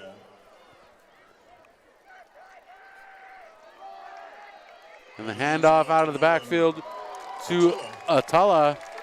And Atala comes up short of the 45 as he slips. And I've just been put on notice by Josh Schuster that I'm next for the roast. Well, I'm like a big old turkey, so I should roast up real nice. Sets up a 3rd and 3 for the Tigers. Speaking of some turkey, Thanksgiving, huh? Just around the corner. Hey, we got to get through Halloween first. I'm going to go as Rod Farva. Big 3rd down. 3rd down and 4. Gomes trying to keep it out of the backfield, and he slides. That wasn't a slip. That was a slide to protect himself. And he comes up short of the first down. It's going to be 4th down. I think at this point we have to keep the offense on the field and go for it. And we're going to see that with Gomes staying on the field. The back's going to be Brody Johnson. I mean, you don't have to. I'm sure there are plenty of coaches that would punt it here so they can avoid the possibility of going down 4 scores before the half. But I like the call. Even if they probably might just try to draw the team off sides, maybe they call a timeout here and end up kicking it. But, you know, you like to see a team that's dedicated to trying to win the game and not just keep the score manageable. And that's what they're going to do, take a quick timeout. And we're going to go ahead and take a quick timeout with them. You're enjoying Mission Prep Football, presented by California Fresh Market and driven by Hyundai of San Luis Obispo. Hey, Zach, I'm having a get-together this weekend. Do you know where I might be able to find some of the best USDA choice and prime meats on the Central Coast? Have you tried California Fresh Market? Yeah, but I also need to go somewhere with organic produce. California Fresh Market has that too. Okay. What are you going to tell me next? That they have a sushi bar, fresh salad bar, and full-service bakery?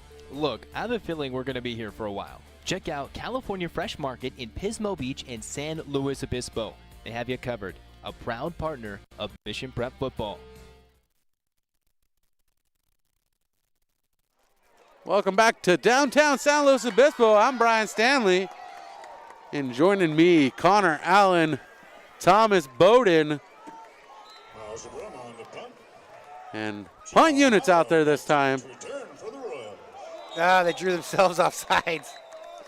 And that's not the way it's supposed to happen. Got an update here from Arroyo Grande. The Eagles are leading the Bearcats 34-14 with 5 minutes to go in the second quarter.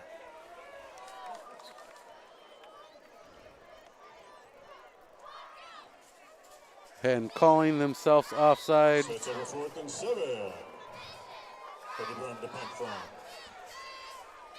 Now 4th and 7 for the Eagles. Or for the Eagles. You got the Eagles in my head now.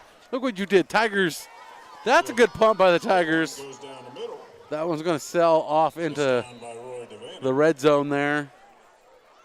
Beyond the 15. Right at the 15, that is. I think at this point we see a kneel down and a locker room sprint. Yeah.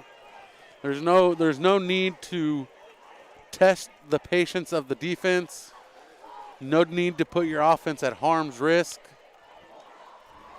I mean, it's football. They could just run one more of those of the counters. You know, they might pop one, but I agree. I don't know. And they take a knee. And they take a knee, so they're going to go into the half leading 21-0. They being the Mission Prep Royals in the SLO-Town Showdown for the Ocean League crown.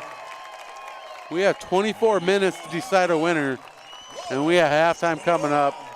We'll be right back with halftime action from the cheerleaders. This is Mission Prep Football presented by California Fresh Market and driven by Hyundai of San Luis Obispo. Mission College Prep creates a culture of care and accountability in partnership with families to form women and men of scholarship, inspiration, and leadership in service to deeper life with God and deeper life with one another. Open enrollment begins September 1st. Apply online at missionprep.org by clicking the Apply Now tab.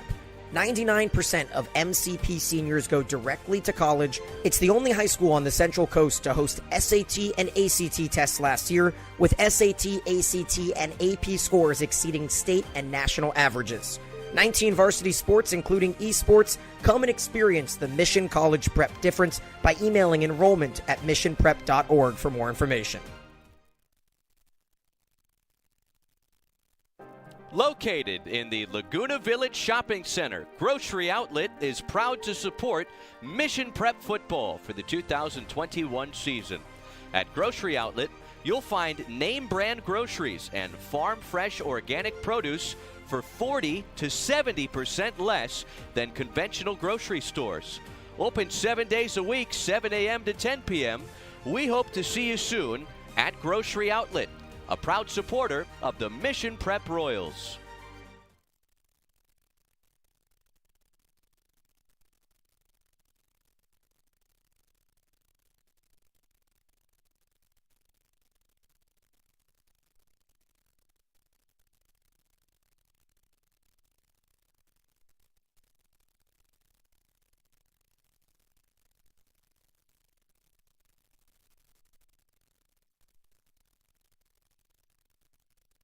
What's most important to you? At Mike Smith State Farm, giving you the right insurance advice to protect the life you're living and the people you love is the highest priority. Located on the corner of Johnson Avenue and San Luis Drive by French Hospital, right here in SLO, our licensed and knowledgeable agents are ready to take your call and put an insurance package together that fits your individual needs. Give them a call at 805-546-8393, representing a company large enough to have your back, but an office small enough to care. Go Royals! Located in the Laguna Village Shopping Center, Grocery Outlet is proud to support Mission Prep Football for the 2021 season.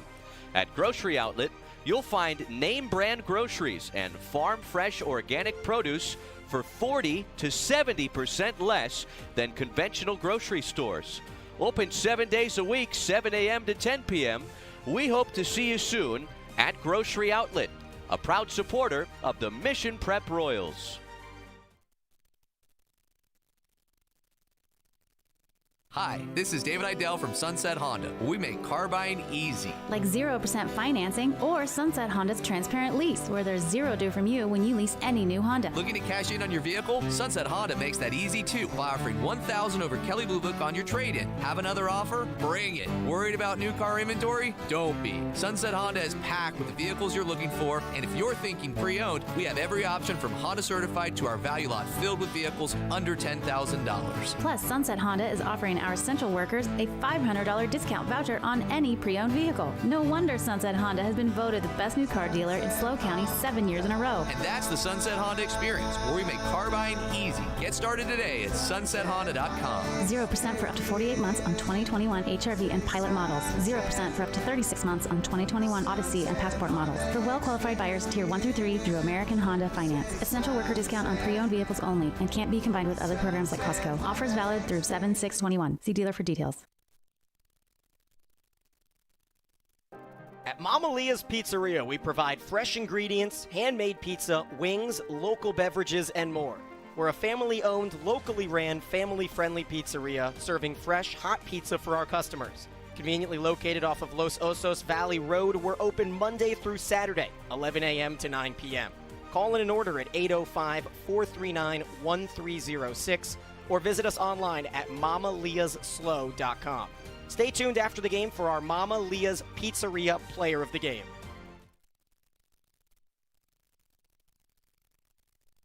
At KD Capital Mortgage, we know that your home is much more than four walls and a roof. Your home is where dreams are born and memories are made. That's why whether you're looking to refinance your current home, purchasing your dream home, or buying an investment property, our goal is to help you take advantage of today's historically low rates and make sure you find the right loan to match your specific needs. So whatever your mortgage needs may be, the perfect loan is waiting for you, and KD Capital is here to help. Please give us a call at 805-226-5550, a proud partner of the Mission Prep Royals.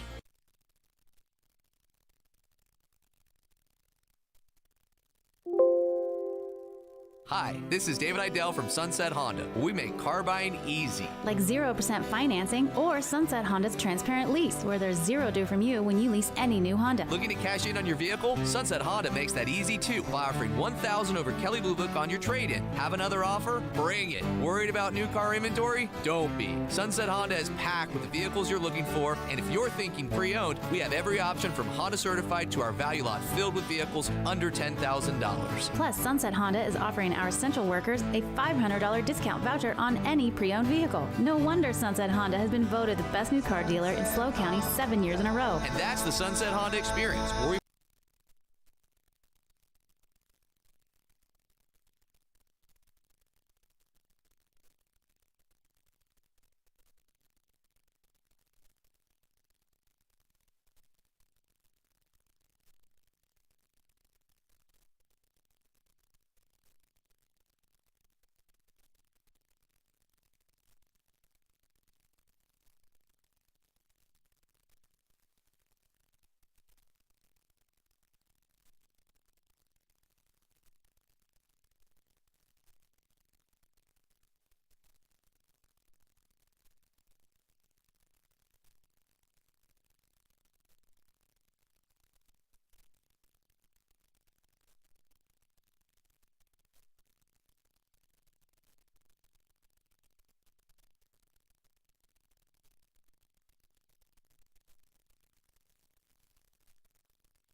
Welcome to halftime. We are all back together, except for Thomas. He ran away. He'll be back, though. I'm Brian Stanley. Joining me, Connor Allen. We have quite a frenzy of chats going on our chat feed. We appreciate you joining us all night long. We had upwards of 110, 120 viewers at one point, at one setting. We got someone from Georgia up in here, too. Yeah, Georgia. We got Hawaii, Pennsylvania, Washington, Oregon. We got it all over the place tonight, and we love you. California. A lot of people in California. We love all of you for tuning in. We appreciate it. Our scoring rundown here in the first half, 10-15.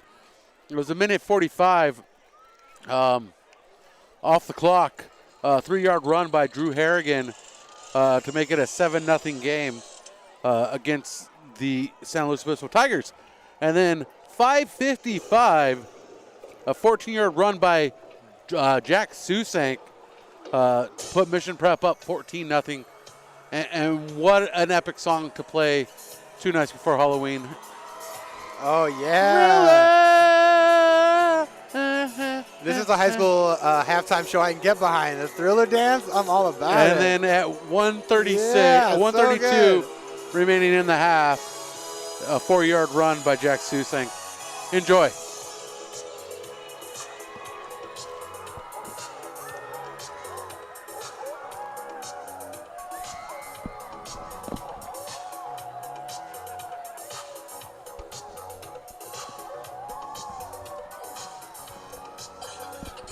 Yep, it's a Thriller, all right. I got to say something or we're going to get tagged for copyright infringement. But please enjoy. You know, this is a great video. One of the greatest videos of all time. This is a great song, but this is not his greatest album. I guess I can give it to you. I just know this is one of my favorite music videos, and one of the music videos that really changed a lot of things going forward. Off the Wall, the album before this was his greatest album. Because it just makes you want to dance the whole album through. I just love how awesome this Friday night's been, man. This has been great. The stadium's packed. They bring in some bleachers. That side over there is all slow. This side over here is all Mission. The fans are excited. The players are excited. The cheerleaders are excited. Thomas is excited. That's right.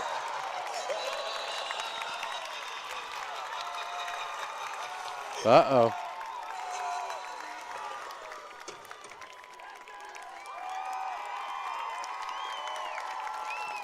So the JV picked up their win today, 46-6 in the pregame show, or in the pregame show, in the pregame show, in the matinee show, yeah, of our main event tonight. Halftime score from. Wait! I was reading that. My phone's doing dirty tricks on me.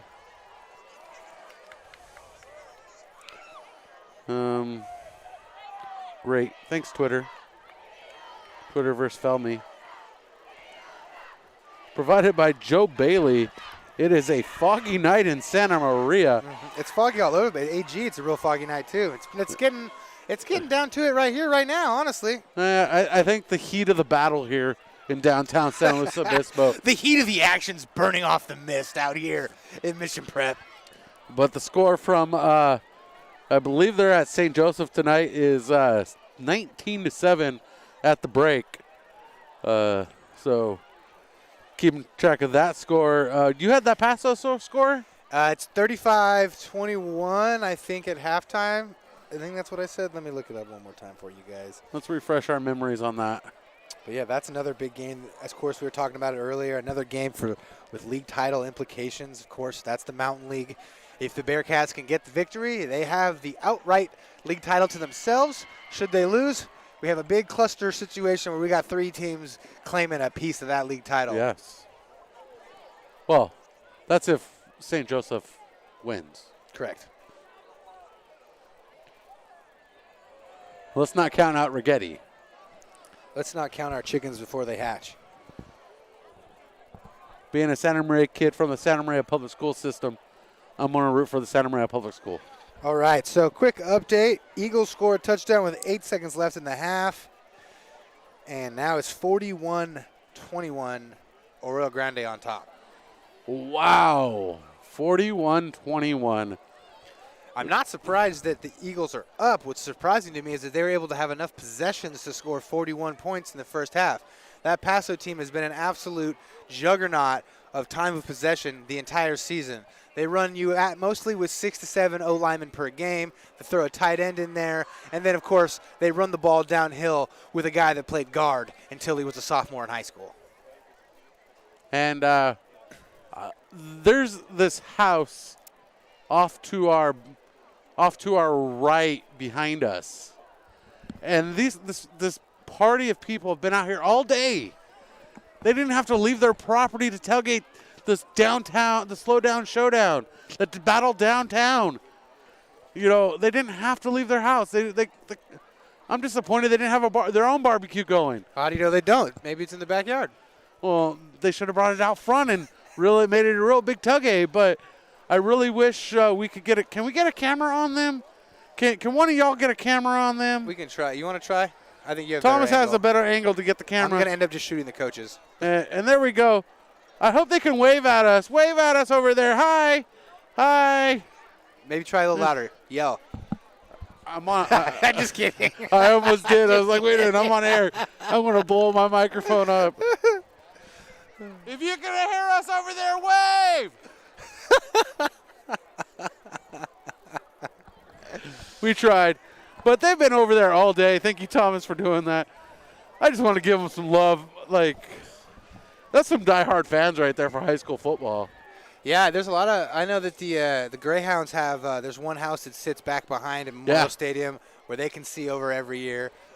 It's awesome. You know, that's the cool part. That's the charm about having, you know, little high schools like this where you have a high school tucked away in the downtown of the school. You know, it takes up one little block here, but then all these other houses, people live here. Well, even past Arroyo Grande now. Mm-hmm, yeah. Because they've built up on those hills behind the high school.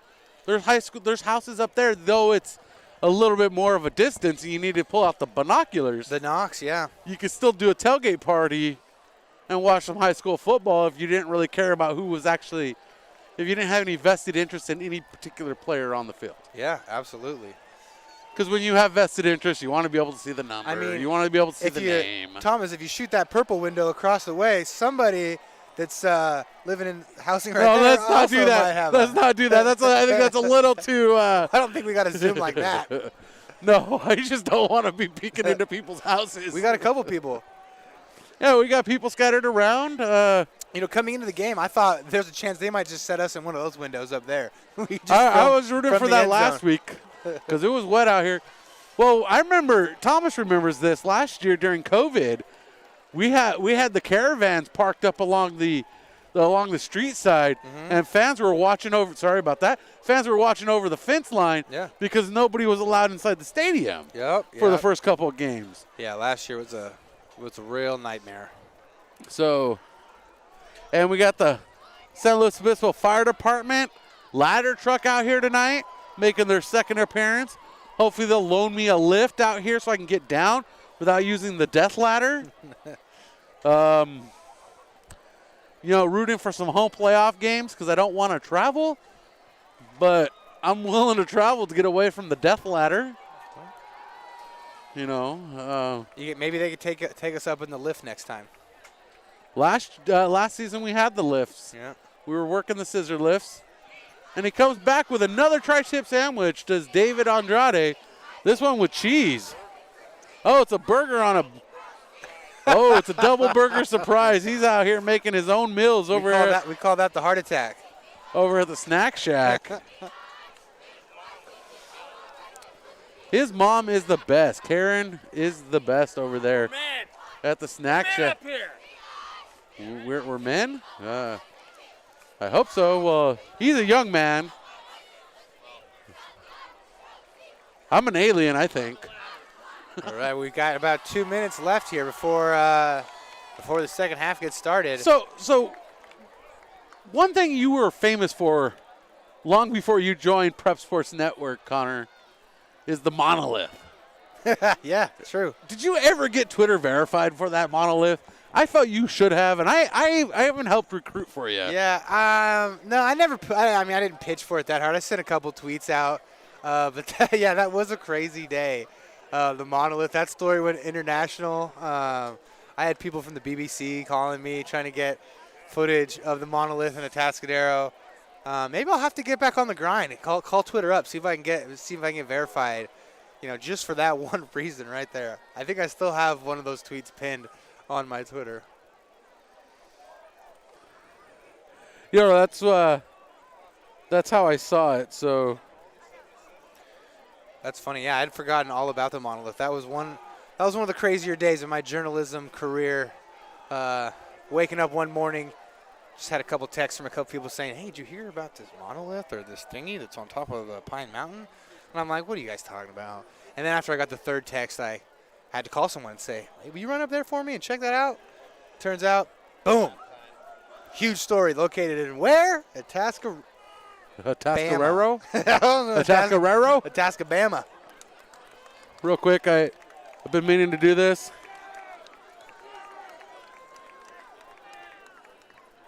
Love it. We're snapping selfies up here. Yeah, I'm making a really ridiculous face. We got to do that one again. Who told you to do that? my face is... Love it. And we got a photo bomb from the... Tag me. Well, we'll post that later, but I always like to get photos with every broadcast partner I've worked with. Yeah. So I had to get you up. This is our third time's the charm of getting that photo. All right, we're going Connor Cam here. Connor just for a couple Cam. seconds. Connor Cam. If you're looking to sponsor the Connor Cam, yeah, hit up Chris Sylvester on Twitter. Yeah.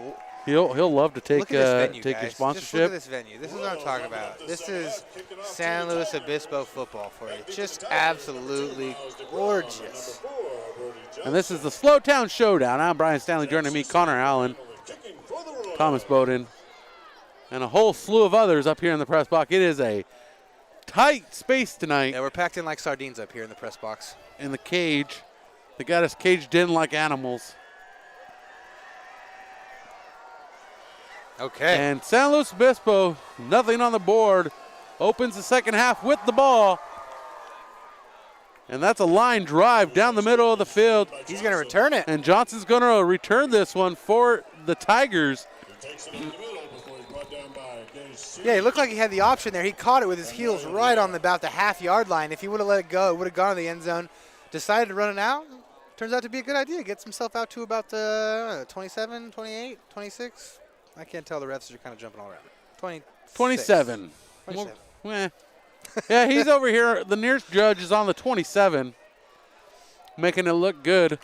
You know, all these referees tonight dressed as Foot Locker associates. That's your best joke of the night. What are these guys out here dressed like Foot Locker employees for? That was good. Hand off to the right side to Kakaro. He's trying to break loose. He gets out to about the 40-yard line before he's pushed out of bounds. He does get enough for the first down, and I love a good dad joke. I'm sorry. That just got me. That was good. It got me that it got you so good. I think I might dress up as a ref tomorrow and tell everyone I'm a Foot Locker employee.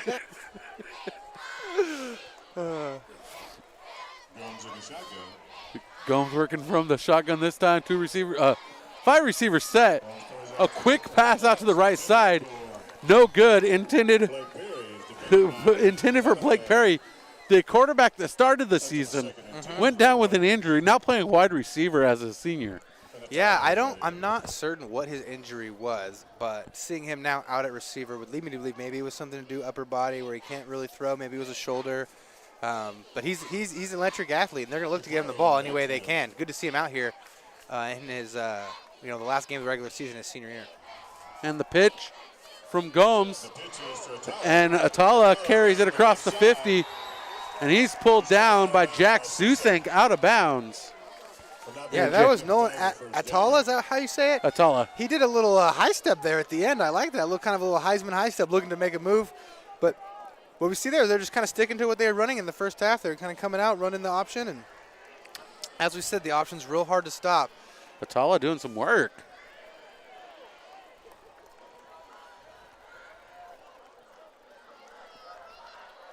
Faking the jet sweep. Oh, giving it. And those off is to DeBrum. And DeBrum goes nowhere quickly. So that brings up second down as Caden Elmerick in on the tackle for the Royals. Yeah, this is where the Tigers have gotten in trouble here in the first half, was when they got behind the sticks. When they stay ahead of the sticks, you know, meaning they gain 3 to 4 yards on each play, getting themselves into third and second and short, they've been able to run the ball successfully, but when they get into these long down positions is when they get into a little bit of trouble. Let's see what they're able to dial up here. Oh, no, it's first down. Wait, I thought it was... It's not first down. That's second down. Okay, what's going on with the chain gang? There we go. Yeah, he's moving it. I think yeah, there we go. And Gomes keeps it himself out to the right side. He's trying to find the first down space, and he's going to be short. And Paso Robles Athletics just tweeted out a detail of the game for Arroyo Grande. Bearcats' defensive special teams has been great this season, but AG has six touchdowns on 5 offensive drives so far. It's a riddle. 6 touchdowns on 5 offensive drives, so they have a defensive touchdown. Or special teams. Or special teams Probably touchdown. was what they were alluding to, but yeah. Yeah. Just sounds like a riddle. So Arroyo Grande doing some work. They want a piece of that title. And we have a whistle here. Timeout, San Luis Obispo. Well, they got a big third down coming up here. Down 3 scores in this game. If San Luis is able to get a touchdown here, cut it to a 2-score game, they're still in this thing. They're still fighting. You get a score here, go down 2 scores, you'll be able to make a stop. You can get this to a single-score game going into the fourth quarter. So this is a huge third down. And this might be another time where we see them go for it on 4th down. If they're able to get something within, 1 or 2 yards of the marker there, it's not like they're going to kick a field goal from 50 yards out. And how much field position does a punt get you? At this point, you need points. So this might be one of those instances where he's giving them 2 plays in the huddle. Hey, we're going to run this play on 3rd, and if it doesn't work, we're going to get up quickly and we're going to run another play on 4th. I know some teams like to do that to try to get the advantage on 4th if they can.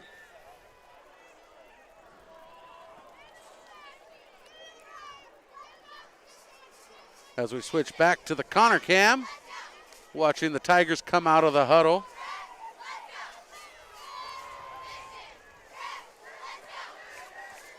.10:44 on the clock, 3rd quarter. Gomes working from the shotgun. He throws over the middle. Intercepted! That pass intercepted, going by Mario Loera. He's going the other way, and he delivers a hit at the 46-yard line following the Mario Loera interception. And Loera on defense has been on point, and he was his brother last week was the player of the game for his defensive performance. He's been a stud all night, and that was just honestly an amazing interception, but also a bad pass by the young freshman. That's one he's going to learn from. They run the play action. They try to get the guys crossing across the middle. He wants to hit him in that window between the 2 linebackers, but he threw it behind him. Loera, who also plays tight end, was able to make a great interception there, and now the Royals are back in business, up 3 touchdowns. 1st and 10 from the 46-yard line, handoff up the middle, and he's pushing, he's drilling, and Harrigan carrying it. I love these comments. Let me go with one more. Oh, well, Josh doesn't like my singing, first off, Josh Schuster. So I appreciate that, Josh. You letting me know that I'm a bad singer because I already know that. But it's always nice to somebody reaffirm so I don't go to Hollywood. But apparently they're saying that Josh Schuster's 4-year-old daughter was drawing up this game plan tonight. Yeah, well, whatever. She's a genius. Yeah. Whatever she did was working right on that Etch-a-Sketch. I need to get a coaching meeting with her. And Drew Harrigan carrying the ball out to the sideline here in front of the Royals bench. Yeah, that was one of the first times tonight you've seen the slow defense be able to kind of spill that counter play. They were able to usually have someone kick out and they're able to get up inside. That right there, they're able to close down. I think it was a D gap or maybe the C gap they're looking at right there. And by making a bounce, you give time for your linebackers to spill over all that traffic in the inside. Great defensive play there by Slow.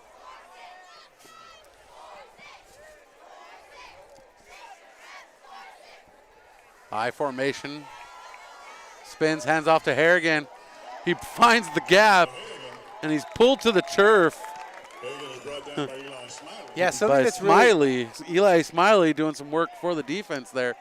But he does not stop him in time. First down, Royals. Something that this Royals offense does really well is not just, now I'm going to say right now, so far for me, the players of the game have been that O-line. They've been dogs.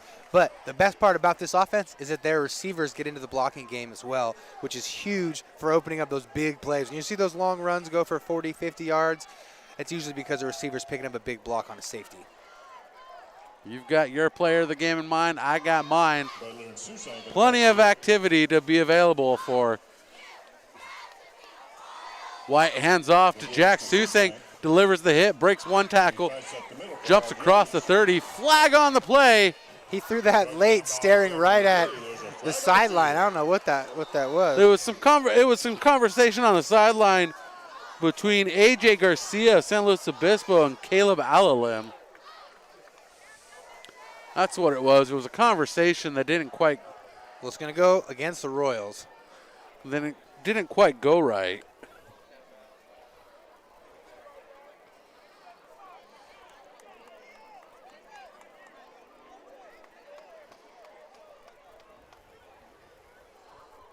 As A.J. Garcia goes to the sideline. Coach is telling his team to back up. Coach Officials Schuster, still trying to figure some stuff out here, having a conversation. What did you see? What did I see? Yeah, where are you going after this? I'm actually thinking about going to the Habit to get a burger. How about you? Are we going to go to Mama Leah's Pizzeria? There we go. Are we going to go to Laguna Grill? Nobody knows what to give them for their birthday. How about Old Slow Barbecue? Candlesticks make a nice gift. And that's a 15-yard penalty, a big loss for the Royals. Not a position they wanted to find themselves in here. And we're going to try to do this math. 32. 42, 52. We're going to call that 32 yards. We're going to call that a 30 of a second and 32. A second and whatever. Royals facing a second down. A second. The announcer, because he's broadcasting from the east end zone, so he can't really get the measurement right. Yeah, it was second down and halfway to Santa Margarita. Yeah. They were backed up to the 101 because of some cross traffic there. Yeah, but that's something that's going to make Coach Schuster very unhappy. It's something that you hate to see when you're a team that's up and you're just trying to control the time possession and the physicality, right? The last thing you need is a 15-yard penalty that derails your drive. It's not going to end up probably giving the ball back to your opponent. So this is something the Mission's obviously not going to be happy about, giving the Tigers a little bit more life here. 3rd and 27 for the Royals. A pass to Howard out on the left side. And Howard's making a run for it. He's got some room, but does he get enough for the first down? Just a little short, it looks like, maybe 3 yards short, but what an effort. And maybe he's made a decision here for Coach Schuster. Who knows? It definitely changes the game plan from being at the 49-yard line to being at the 25-yard line. Such a great play call there. You put everyone to the right side of the formation. You give one of your best athletes a lot of space to make a play. You just throw it out to him. If he gets tackled, it was 2nd and 27, as we said. But if he makes a guy miss, you never know what happens. It is 4th and 3 now. The goal is to get to the 22-yard line. And the offense stays on the field. Howard near sideline. Big bodies in the backfield. Butler with Susang. Susang picks up a block. He's out to the corner. He's looking for the end zone. 10-yard line, breaks one tackle, and he's pulled out of bounds at the 5-yard line. And the big block coming by way of his lineman, Gabe Rodriguez. Yeah, and Caleb Alalem has been a stud this afternoon. He was polling right there, and he was the kick-out man and did a great job kind of getting what we call a meatball.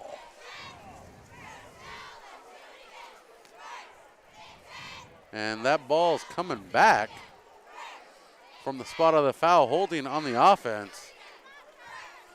So that's going to bring up 4th down and 13 now. Not where Coach wanted to be. Yeah, Royals can't get out of their own way on this drive. No. 4th and they faced an infinity. Howard cut that down, and now it's a 4th and forever here. Yeah, again, no one has a play call that they are happy with on 4th and 15. You're kind of just throwing something at the wall and see if something sticks. 4th and forever, 4th and 13, the official call. 8:08 on the clock. We're in the third quarter. Mission Prep up 21-0. What is it? A delay of game? Nope, they're going to call a timeout. Oh, delay of game is what they're going to call it on Mission Prep. And that's another 5 yards tacked on. That is 3 penalties now on this drive. It's like 3 penalties with like 1 play run, 2 plays run. It's insane. They had 2 delay of games in the first half. They must be having some issues here with clock management. They had the 15-yard personal foul, the holding, and now the delay of game. A total of 30 yards in penalties on this one drive. And they're going. They got the offense still out there. Ball on the 40-yard line. White's going to throw it. Has his man. Deep pass. Pulls it in. Hits the ground. No good. Pass is broken up by the ground. What a throw there by the quarterback, man. He hit his back foot and slips a little bit, had to regain his balance. His man had just barely gotten past his defender, and he laid a beautiful ball out there deep. The receiver went down for it, got his hands on it, actually pulled it underneath him as he rolled to the ground, but wasn't able to hold it in his chest as he hit and rolled over, and the ball came shooting out the back of the end zone there. What an amazing effort on 4th down, and what a great play call. If you happen to throw an interception, it's a punt. If you drop it as you did, you give them the ball back at the 40-yard line. You know, really no harm, no foul. Great job there. Tyler Garrett did everything within his realm to get that ball just coming up just a hair short. 1st and 10 for the Tigers as they take over on downs. 7:57 on the clock. Gomes going to keep it himself, trying to get through the blocker. And it looks like he was just tackled by his own man as his man wraps up. Yeah, they actually had a good portion of the Mission Prep defense kind of faked out there, but the quarterback kind of ran into his own guy, as you said, and couldn't really find the hole. That play could have gone for a lot more. I think the Tigers there were able to get basically the minimum out of that offensive play. Reminds me of a quarterback from USC that was on the Jets. The butt fumble. Man, he was handsome, though.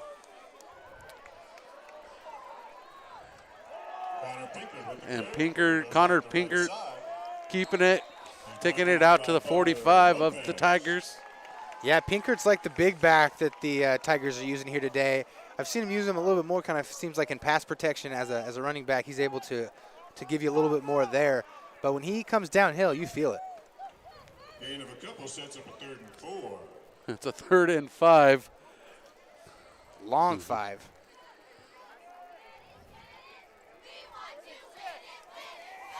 And the cheerleaders want to bring this one home with a win. If the score holds, this will be the first time in 92 years that the Mission Prep Royals have ever beat the Tigers, as Gomes keeps it himself out the far side and gains a 1st down for the Tigers across the 50. Yep, more of the Tigers just doing some 11-on-11 football. They're using their quarterback as an extension of their running game, which makes it so the Royals everyone has to be able to tackle, all hands on board. 1st and 10 for the Tigers, the Royals 47-yard line. Shotgun position for Gomes.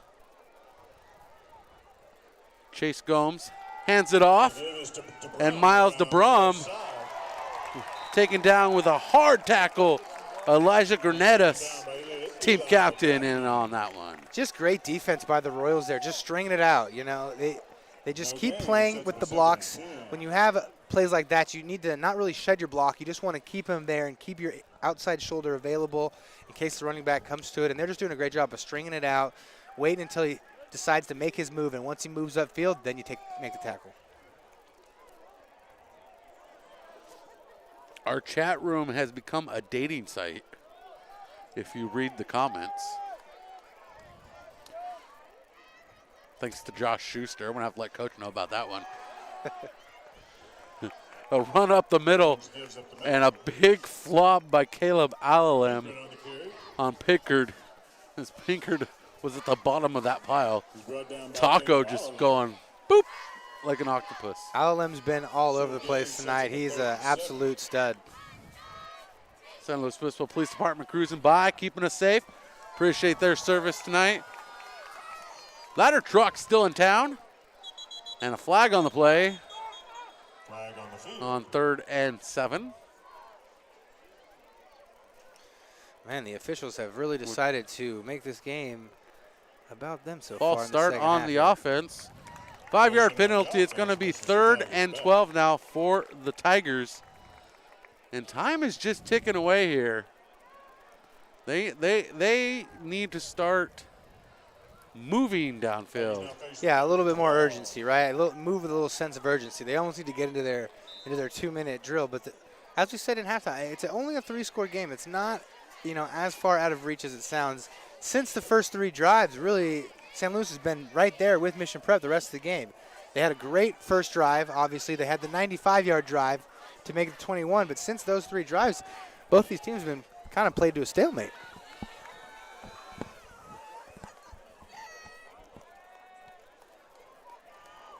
One more time, Pass same over play. the middle.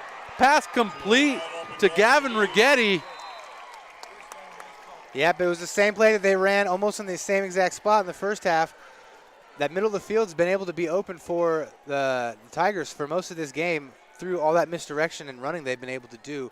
When you run with the quarterback, it makes it real hard when he does some kind of fake because of the 11-on-11 aspect that we've been alluding to. Everyone has a job, and so it makes it even harder.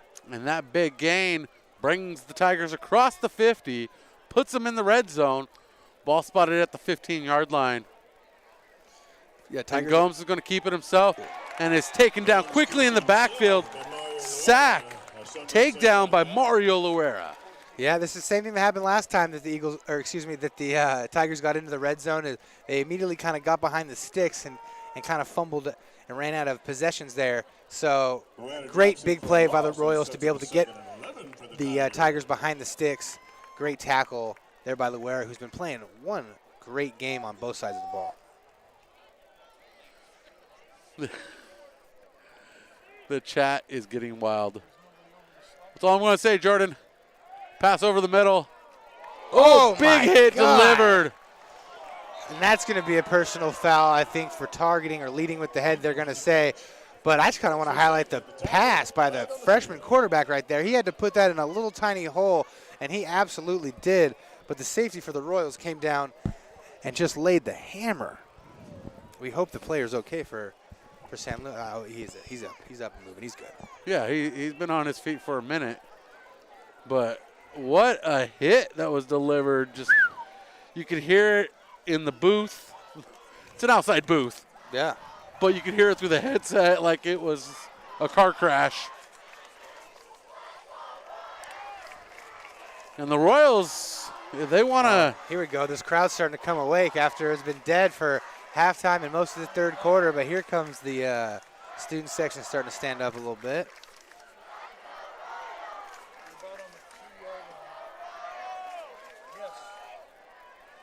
Ball spotted at the 4-yard line. The 3-yard line, that is. Nice 3-yard spot. They're going to hand it off. Oh! Woo! They are hitting out here tonight, boys. Who was that came and made that hit? And we have a player down. It was the ball carrier, I think. That's going to be number 5, I believe, Caraco.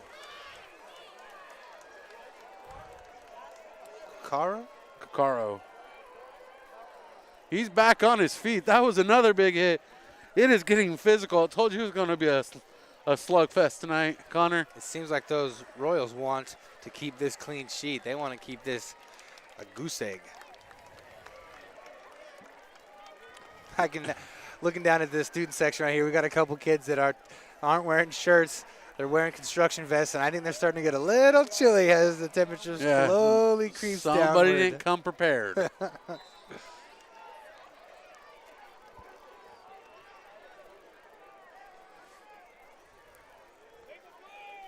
Second and 2. Second and goal. Second and Ball's on the 1. And that time they're in as Pinkerton gets in. Pinkerton gets in. Touchdown Tigers at 3:43 in the third quarter. Tigers finally on the board to cut into the Mission Prep lead after giving up 21 unanswered points. Yeah, just ran it off tackle with the big back, able to fall forward into the end zone. And now it looks like they're going to run the swinging gate. I don't like the swinging gate. We've already talked about this. We saw this in Central Valley Christian in Visalia. Not a fan of it. As Jack Krill in to boot this extra point towards Napomo Street. Kick is up. The kick is good.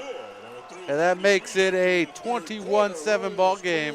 Man, you need 10 feet to get over that bottom bar, and he gave it about 12 feet. Just barely snuck it over there, but once it goes through the uprights, that's all that matters. And now we got ourselves a 2-score game here, 21-7 with 3:43 to go. This is going to get exciting. This last quarter is going to be fun. Yeah, get a little bit tighter. San Luis Obispo Tigers getting warmed up. Went into the locker room. Grabbed a slab of beef probably, you know. Who are we talking about? The Tigers. You think the Tigers got a slab of beef? You know, the Tigers, they eat beef. Oh, okay. Actual Tigers. Didn't you watch Tiger King? Yeah, I sure did. Because if it was Lion King, they'd be eating hyenas. But Tiger King, they ate beef. Yeah, it was like something he found out of a dumpster. You think the Tigers really cared? Probably. It's probably better. I think the Tigers probably do care. It's probably better what they were getting on the Serengeti. I doubt it. They've been getting fresh meat out in the Serengeti for hundreds of years. They've been getting dumpster trash spam for just spam. I didn't want to say they went into the locker room and ate their Wheaties. All right, this is going to be a big drive here for the Royals coming up. See if they can answer. And Krill with the kickoff. That is a boot and a half into the end zone. Luke Terry getting ready to return that one, going nowhere. 3:43 on the clock. Oh, the crowd I boosted about all night has gone home. Boasted? Boasted. They got cold. Maybe they came in. Maybe they're inside. They want to get a closer look. Oh, no, the tickets were pre-sale only. This is a VIP event. Is it? Sold out. I didn't buy a ticket. Did you? No, but you're special company. Well, darn right. That's what my mom always said.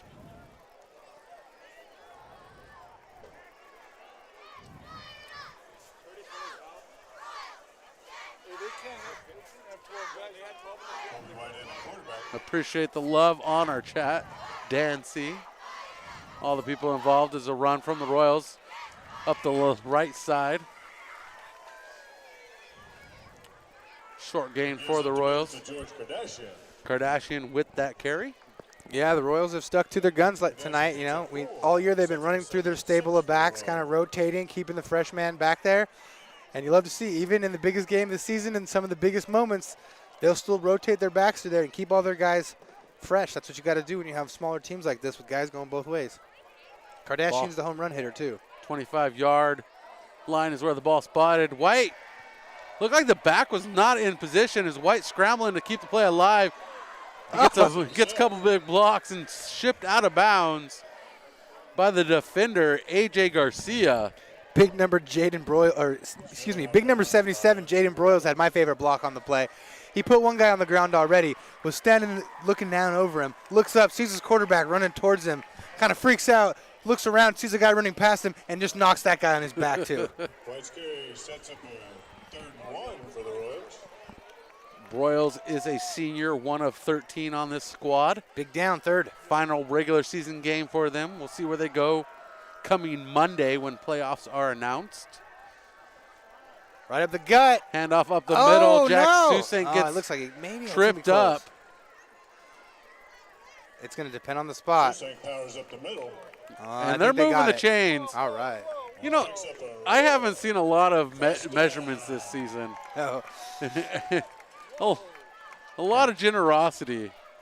Yeah, that was one. If you're wearing white and black, you want that to be measured for sure. But if you're wearing blue and gold, that was definitely first down. 1st and 10 from the 30. A new set of downs following the Jack Susink first down. 2:30 on the clock, third quarter, 21-7 our score. Handoff right up the middle. Jack Susink picks up 5. Oh, yeah, things are getting chippy out here now. Number 44, Jacob Butler for the Royals, was just going at it with his defender on that play. This is going to get scrappy down the last 12 minutes here, 14 or so. I'm excited. This is turning into a slugfest.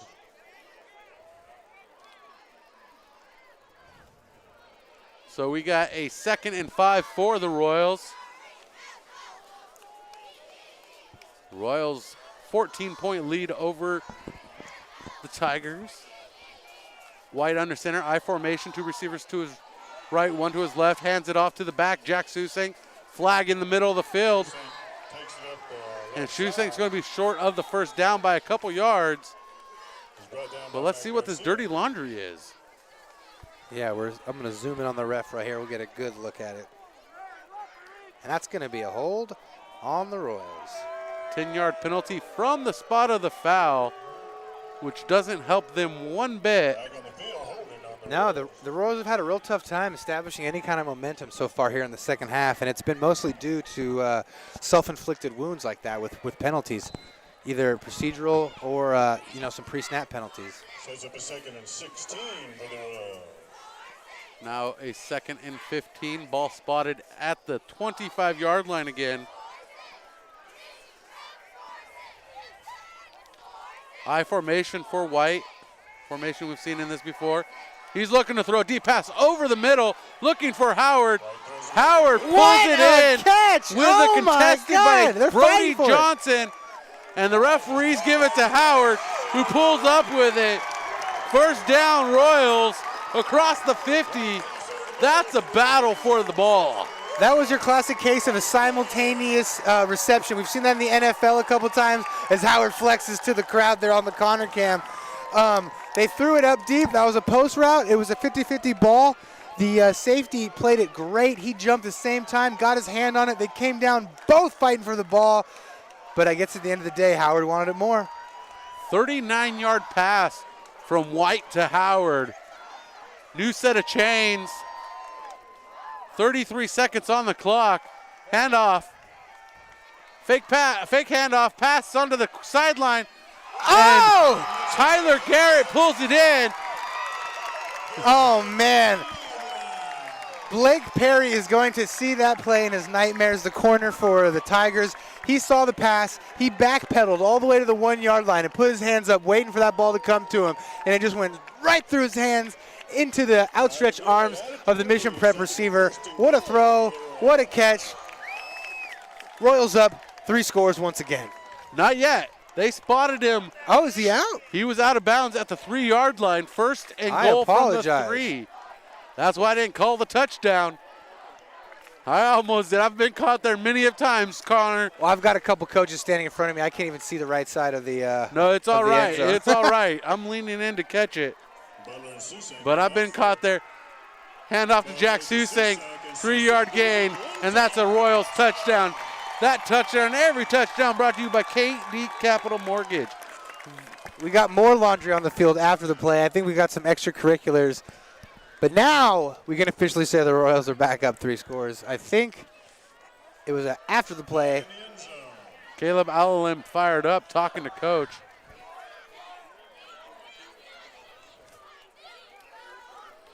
And that is a touchdown officially. They're going to give it.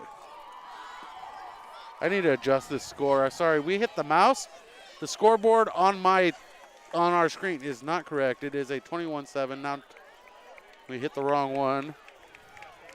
27-7. There we go. Man, how about the deep passing game for both teams here tonight? There hasn't been a lot of shorter intermediate passing game, but they've both been able to air it out deep. Colby White's got a great deep ball, man. He really just flicks his wrist and kind of just lays it out there. It's been a joy watching him throw the deep ball here tonight. And Howard, I mean, what else can we say? That boy just loves to go get the ball, man. He's like a high school Randy Moss tonight. White holding the ball. Susank up. Top deck. 28-7 is our score. With 30.6 seconds left in the third. Royals 28, Tigers 7.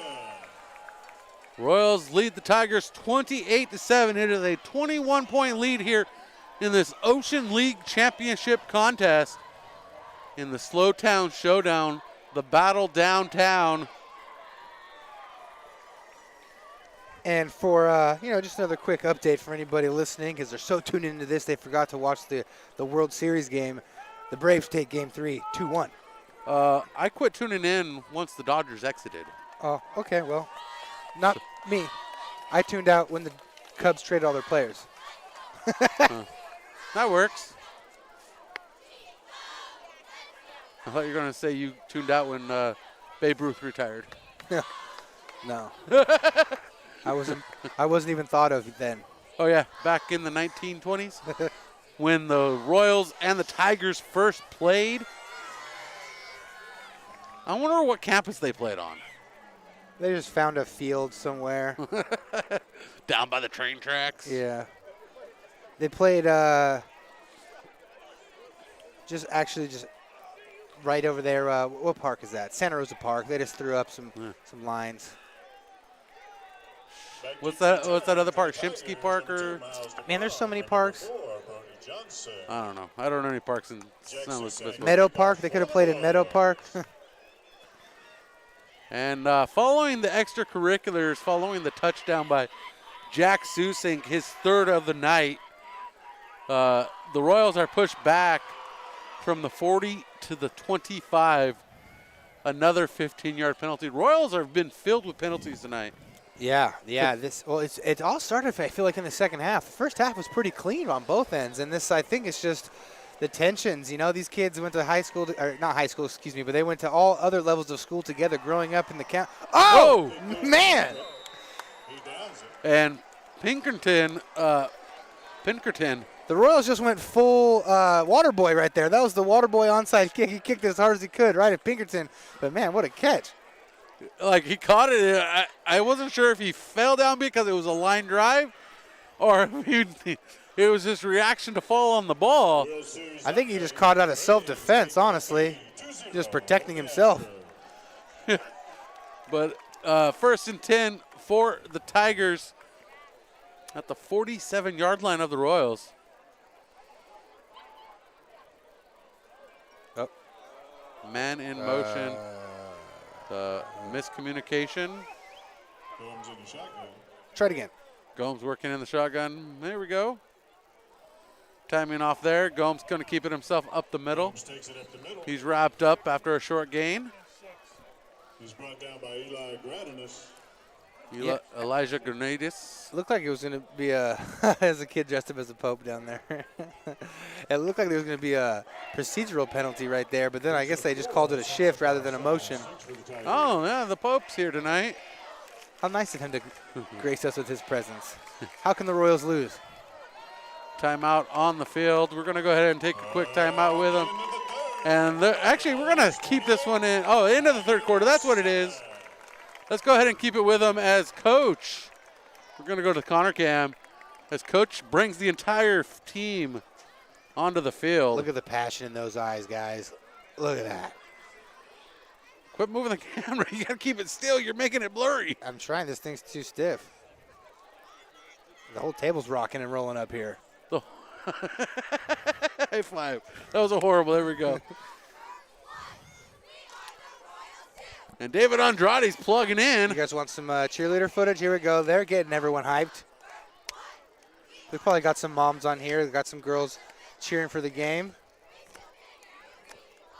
Cheerleaders are at it. We're joining in. Brian is full cheering right now. You guys Let's just see go. him, hands over his head. Let's go. Tune in with us. Pro Sports Network. 28-7, 12 minutes to decide a winner. Royals lead by 3 scores.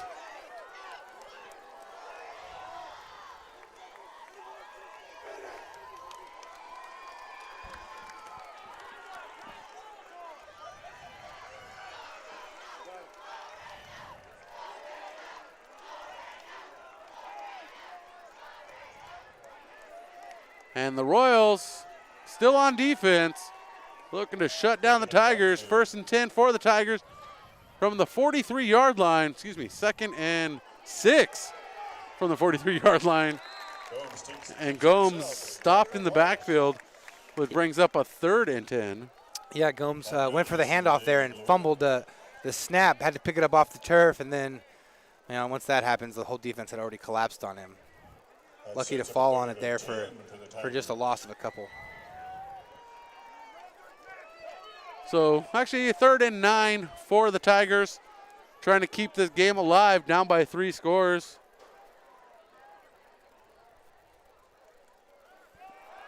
As Gomes rolls out, pass to the 45-yard line, ball comes loose, and the intended target was Smiley, who drops the ball. And we're going to see who comes up with it. Royals comes up with it. Jack Susank with the fumble recovery. And that could seal the deal for him being our Mama Leah's Pizzeria player of the game. I would say right now our front runners are Jack Susank and Mario Loera. I would throw Caleb Alalem in there. He has done a fantastic job. We can't forget about the big guys. And he's been doing it not only on the offensive side, but also on the defensive side. So I'd say let's not write Caleb Alalem out of there yet. We know the ball carriers and the guys that get the touchdowns are always the ones getting the players of the game, but I bet if you've asked Jack Susank how good he would be without Caleb Alalem out there, he'd tell you I'm nothing without my O-line. Mission Prep starting with the ball at their own 48-yard line. Drew Harrigan with it. He's trying to blast through some linemen, and he drags the big man Rory Devani, the team captain, with him across the 45 to the 43. After a 9-yard game, sets up a 2nd and 1 for the Royals. And the clock continues to run in favor of the Royals here. I would say that coach is going to slow things down here, but in this game, he's going to go bell to bell, full steam. White looking to throw over the middle. That pass complete. 1st down for the Royals. And Mario Loera pulling that pass in. Candidate for Mama Leah's Pizzeria player of the game. Yeah, 2nd and short, always a great time to run a play action pass. Everyone in the building was thinking run. You've been running it all night so successfully. Why would you not just run the power one more time to pick up the 2 yards? Instead, show them ball, fake them out, hit the tight end. Great play call. One thing about the Mama Leah's Pizzeria player of the game, we have not had a repeat all season, so we could have our first repeat, or we can have a different player each game. We don't know yet. We'll have to wait till the votes are cast after the game. We'll let you know. Stay tuned for our post-game show. Hand off to Drew Harrigan, and he's pulled down hard to the turf by Rory Devani. And we got another flag on the play. And Laundry coming out of the backfield of the defense. Thrown kind of late. I don't know if maybe they're looking for a horse collar or thought it was a face mask. It was definitely on the tackle. Face mask. It was on the offense. I think he might have just. Face mask call against the Royals. Huh? That is a 5-yard face mask penalty against Drew Harrigan, apparently. That wasn't a popular call on this half of the field. And there's the referee getting hazed. Yeah. Got some grumpy parents here. Yes. They're up by 3 touchdowns, and they're yelling at the referees because they don't like a call. We're still rolling and rocking. We're rocking and rolling. 1st and 15, pass out here to the near side is complete to Howard on his knees. And Howard gains enough to make it 2nd and 10. 6 on the play. Sets up a 2nd and 9. I love the PA announcer. He's trying his hardest to get the the measurements right. The yardages, yeah, it's tough. Especially if you're not sitting like right here on the 50, it's really tough. He's broadcasting it from the end zone because that's where the power supplies are for them. He's got a great voice. He's got a big, powerful, booming voice. He does. He's from the South. He's from Texas. All right.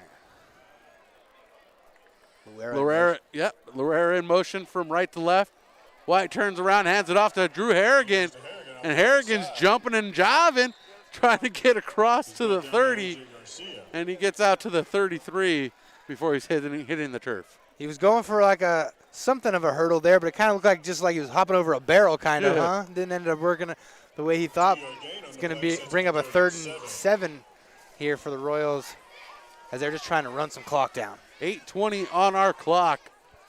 That's all that remains for the Tigers to get a stop, get the ball back a few times here. They're running out of time. A sense of urgency for the Tigers needs to develop. They need to develop the sense of being the prey instead of being the predator instead of the prey. And the pass to Loera is good, and he's going to get enough for the first down, delivering the shoulder hit on the tackler. Yeah, what an awesome play call. That was a tight end screen right there. You don't often see the tight end screen, but you get it in the hands of your big guy, and then he rewards you by putting his head down and running straight through a brick wall to pick up that first down. Loera was not going to be stopped until he got past the sticks. What a great call there. Bring back the scoreboard for you shortly. To the corner cam. Get a peek inside the huddle. And back to the scoreboard. 1st and 10 for the Royals. 23-yard line. Handoff to Harrigan once again. And he almost hits the turf, able to stay on his feet. Pushes forward into the red zone. That's a great turning of the legs to stay on your feet. Yeah, he looked like he kind of fell. Looked like his knee might have hit the ground, but then he got his hand down and was able to keep his balance. It's a great display of balance there. He must be doing some gymnastics in the offseason or maybe some ballet like Jerry Rice used to do. Well, we could go to the replay. Oh, wait. Wait, we had a replay this whole time and you didn't tell me? We don't. I'm just kidding. Having a little fun here late. Next thing you're going to think we're going to have a telestrator. Next week. That's it. We're going to start drawing up plays. I'll get the iMac out. Hand off to Harrigan once again. And Harrigan is doing some work as Townsend spinning around in the backfield on a block. Yeah, but this is just tick, tick, tick, tick, tick, tick, tick. This is just the Royals content with just keeping that clock moving. 1st and goal for the Royals. The Royals looking to put this one away.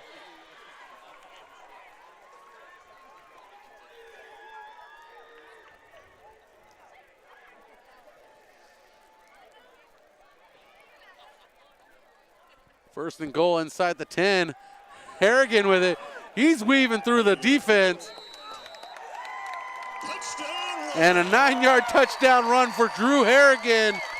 And I think that seals the deal here at this point. I think that might be the nail in the coffin with 5:57 left. Drew Harrigan putting in some work. Yeah, the C's parted there for Drew like Moses, and he just kind of almost jogged his way into the end zone. Didn't encounter a single Tiger until he got right up to the very inch line and was able to power his way in there for the touchdown. And it looks like the Mission Prep Royals are going to finish with an undefeated regular season. Colby White holding for Jack Susank, who boots it up. And Susank makes it a 28-point lead. 35-7 is our score here from Mission College Prep, downtown San Luis Obispo, the beautiful state of California. Still beautiful weather downtown. A nice coolness is set over the downtown landscape of San Luis Obispo, but it's a nice counter to a nice hot day up here. We've had a bit of a fog descend upon us right now, but it's not too bad. I think it's still a pretty nice temperature. It's you know, compared to what the day was, it's a nice balance. I mean, you're not even wearing a jacket. I'm wearing my jorts and my my Caribbean style shirt. It's an island shirt is what it says on the tag. Yeah, a little Tommy Bahama. Something like that. Something like that. Smells like 9-0. A little bit of Nirvana. Smells like Teen Spirit on the Mission Prep sidelines. It smells like history is what it smells like. It smells like a first win for one school over another. Something that's been, what, 92 years in the making? Hey, since we started out with a reference to wrestling. Yeah. Oh, Do you smell what Schuster is cooking? You should have said, do you smell what the Royals are cooking? Oh, yeah, that's true. I ruined it. You had to go with the R. Yeah, I think the Royals did just give the Tigers their the people's elbow down there in that last end zone. Okay, let's try it again. Do you smell what the Royals are cooking? Maybe we should talk to Kevin. That might be the new slogan around here. Maybe we can get some signs made. You need to get the fans. Let the student section know. Have any of them ever seen wrestling? They got to know who The Rock is. Do they know that he used to wrestle? I don't know. They might know him as and we have a penalty that sets off the other way now. The last kickoff was 15 yards backwards at the 25. Now we're 15 yards forwards at the 45 of the Tigers. These penalties are getting bonkers, in my opinion. But evening them out now. Oh, boy. Get through the end zone. Get through the uprights. Is it good? Is it good? Do we got a field goal? No. That was a deep kick by Jack Susek from the 45-yard line. Pismo Street collects another one. He looked like Greg the Leg on that one. Sebastian Janikowski, what a kick. Well, 6 minutes left here in the fourth quarter as the student section starting to let Slow High hear it.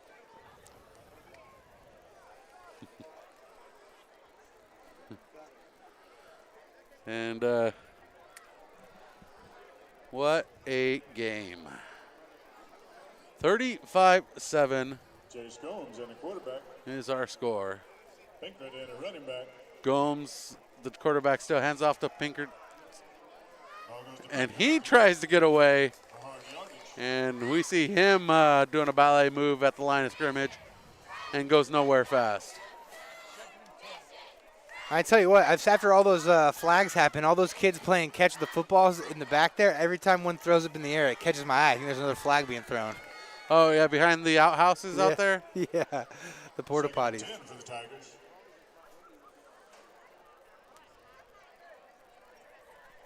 Motion at the line. The pitch.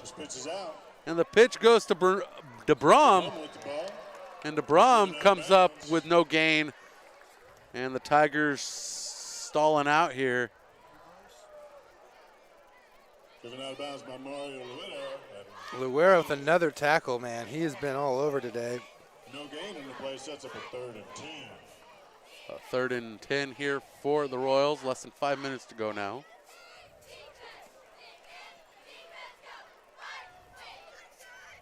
Whoa, whoa, whoa. A win here would mark the first win in 92 years since the first meeting between these two squads for the Mission Prep Royals. Ooh. A reverse going the other way as Nolan Atala carries it enough for a first down. Yeah, a little trickeration. Might have waited a little too long to call the trick play, but it sure worked out nicely there. They ran what looked like the speed option towards us at the bottom of the screen again, but then they had the receiver run between the two, and they kind of pitched it that way to switch the field. Worked out real nice there for the Tigers. Catching the Royals off guard on the defense. The Royals still have the main lineup in for defense. The Loera brothers, Connor Lopez, George Kardashian, Jack Susing, Caden Elmerick, Jaden Broyles, and Pinkert goes up to the 40 before he's taken down. We got a whole list in there. Jacob Butler, this is the A squad. Yeah, absolutely. Coach is getting these guys sharpened up. Fire department's seen enough. Sharpened up for the postseason. Coming up next week, we have no idea where we'll be. Probably at home. We could be on the road. It's not often you go undefeated and then have to go on the road your first playoff game, unless they get a bye maybe. Well, it all depends on your seeding. And Pinkert runs out to the right side, gets out to the 50. Pinkert out to the 50. Tigers coming alive, 3:43. Pinkert going out of bounds, stops the clock here in the fourth quarter. And don't forget to check out Grocery Outlet Bargain Market. Has a bunch of great deals for you. You know, I shop there because I shop there. I don't make a lot of money, but you know, Chris Sylvester. But Grocery Outlet Bargain Market, located in Laguna Village Shopping Center, 7 a.m. to 10 p.m. Proud sponsors of Mission Prep Football. Hands off to Pinkert up the middle. And Pinkert seems to be the guy right now carrying the ball. He's a junior running back. Doing a great job carrying this one.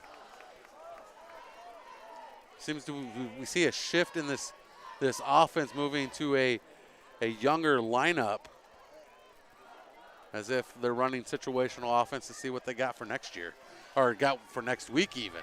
Yeah, they're still going to be playing games next week, so they're just. I gotta think that they're in the playoffs too. Yeah, they're just looking for some momentum. They've worked hard.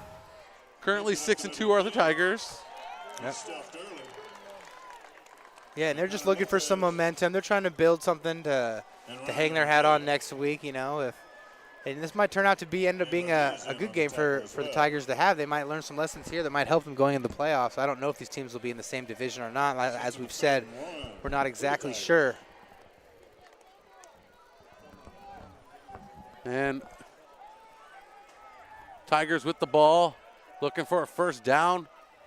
1.5 yards away on third down. And they got it. Pinkert brings it across the 35, down at the 34-yard line. Pinkert's looked effective the entire game when they've decided to use him. And they might have needed to go to the hammer a couple more times here. Earlier in the game, they were trying to use a little bit too much of their speed. When it seems like Pinkert, man, he's been churning out yards. He's been getting, 4-5 yards a carry almost this entire game.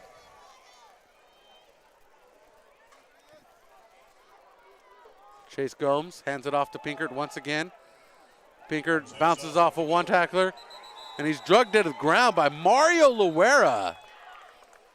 Loera once again in the gap, stopping the run on defense. Pinkert lost the ball there at the end, but the refs are going to call him down or potentially forward progress stopped. Yeah, they're going to give him the forward progress at the line of scrimmage, so it's still 10 yards to go. 2nd and 10 for the Tigers. 2nd and 10 is our distance for San Luis Obispo here.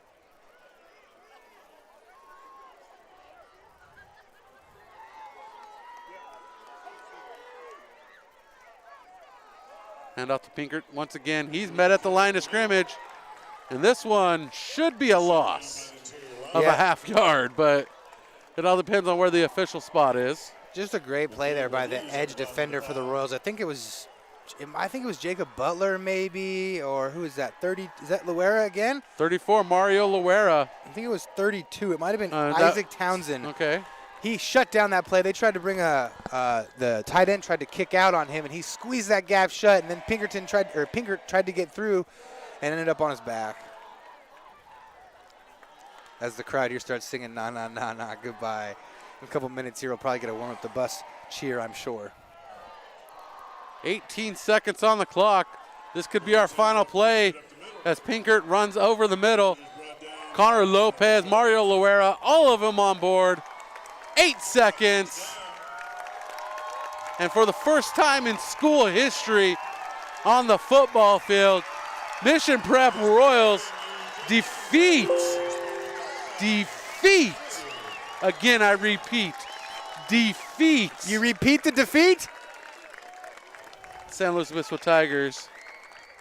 And the 2021 Ocean League champs. I see that nice graphic you got there. Here at Mission College Prep, taking the Ocean League undefeated season. First time in Coach Schuster's 11-man coaching career, taking a team 9-0. We got fans on the field. We got excited kids.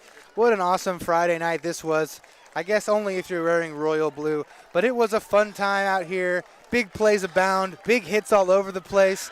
And the Mission Prep Royals going home as undefeated Ocean League champions. It has to feel good for all the players involved, and especially for Coach Schuster getting his first undefeated season as an 11-man team. For the second time in his coaching career, he coaches a team to a perfect regular season. In his second year here at Mission Prep in 8-man football 2018, he coached the Royals to a perfect season in the Central Sierra League, taking them to an 8-man Central Section title. And now he leads them to an Ocean League 11-man title, staying undefeated, headed into the playoffs. The Royals, 9-0, will be in projected Division II when the final rankings come out. San Luis Obispo Tigers will be in Division V, projected when the final rankings come out. Tigers fall to 6-3 this season, 4-1 in league. And we're going to get our jumping jacks here at the end from the Royals. Back to the Connor cam. Yeah, we still need to sort out who our Mama Leah's Pizzeria player of the game is going to be here, don't we? Well, let's enjoy this for a second.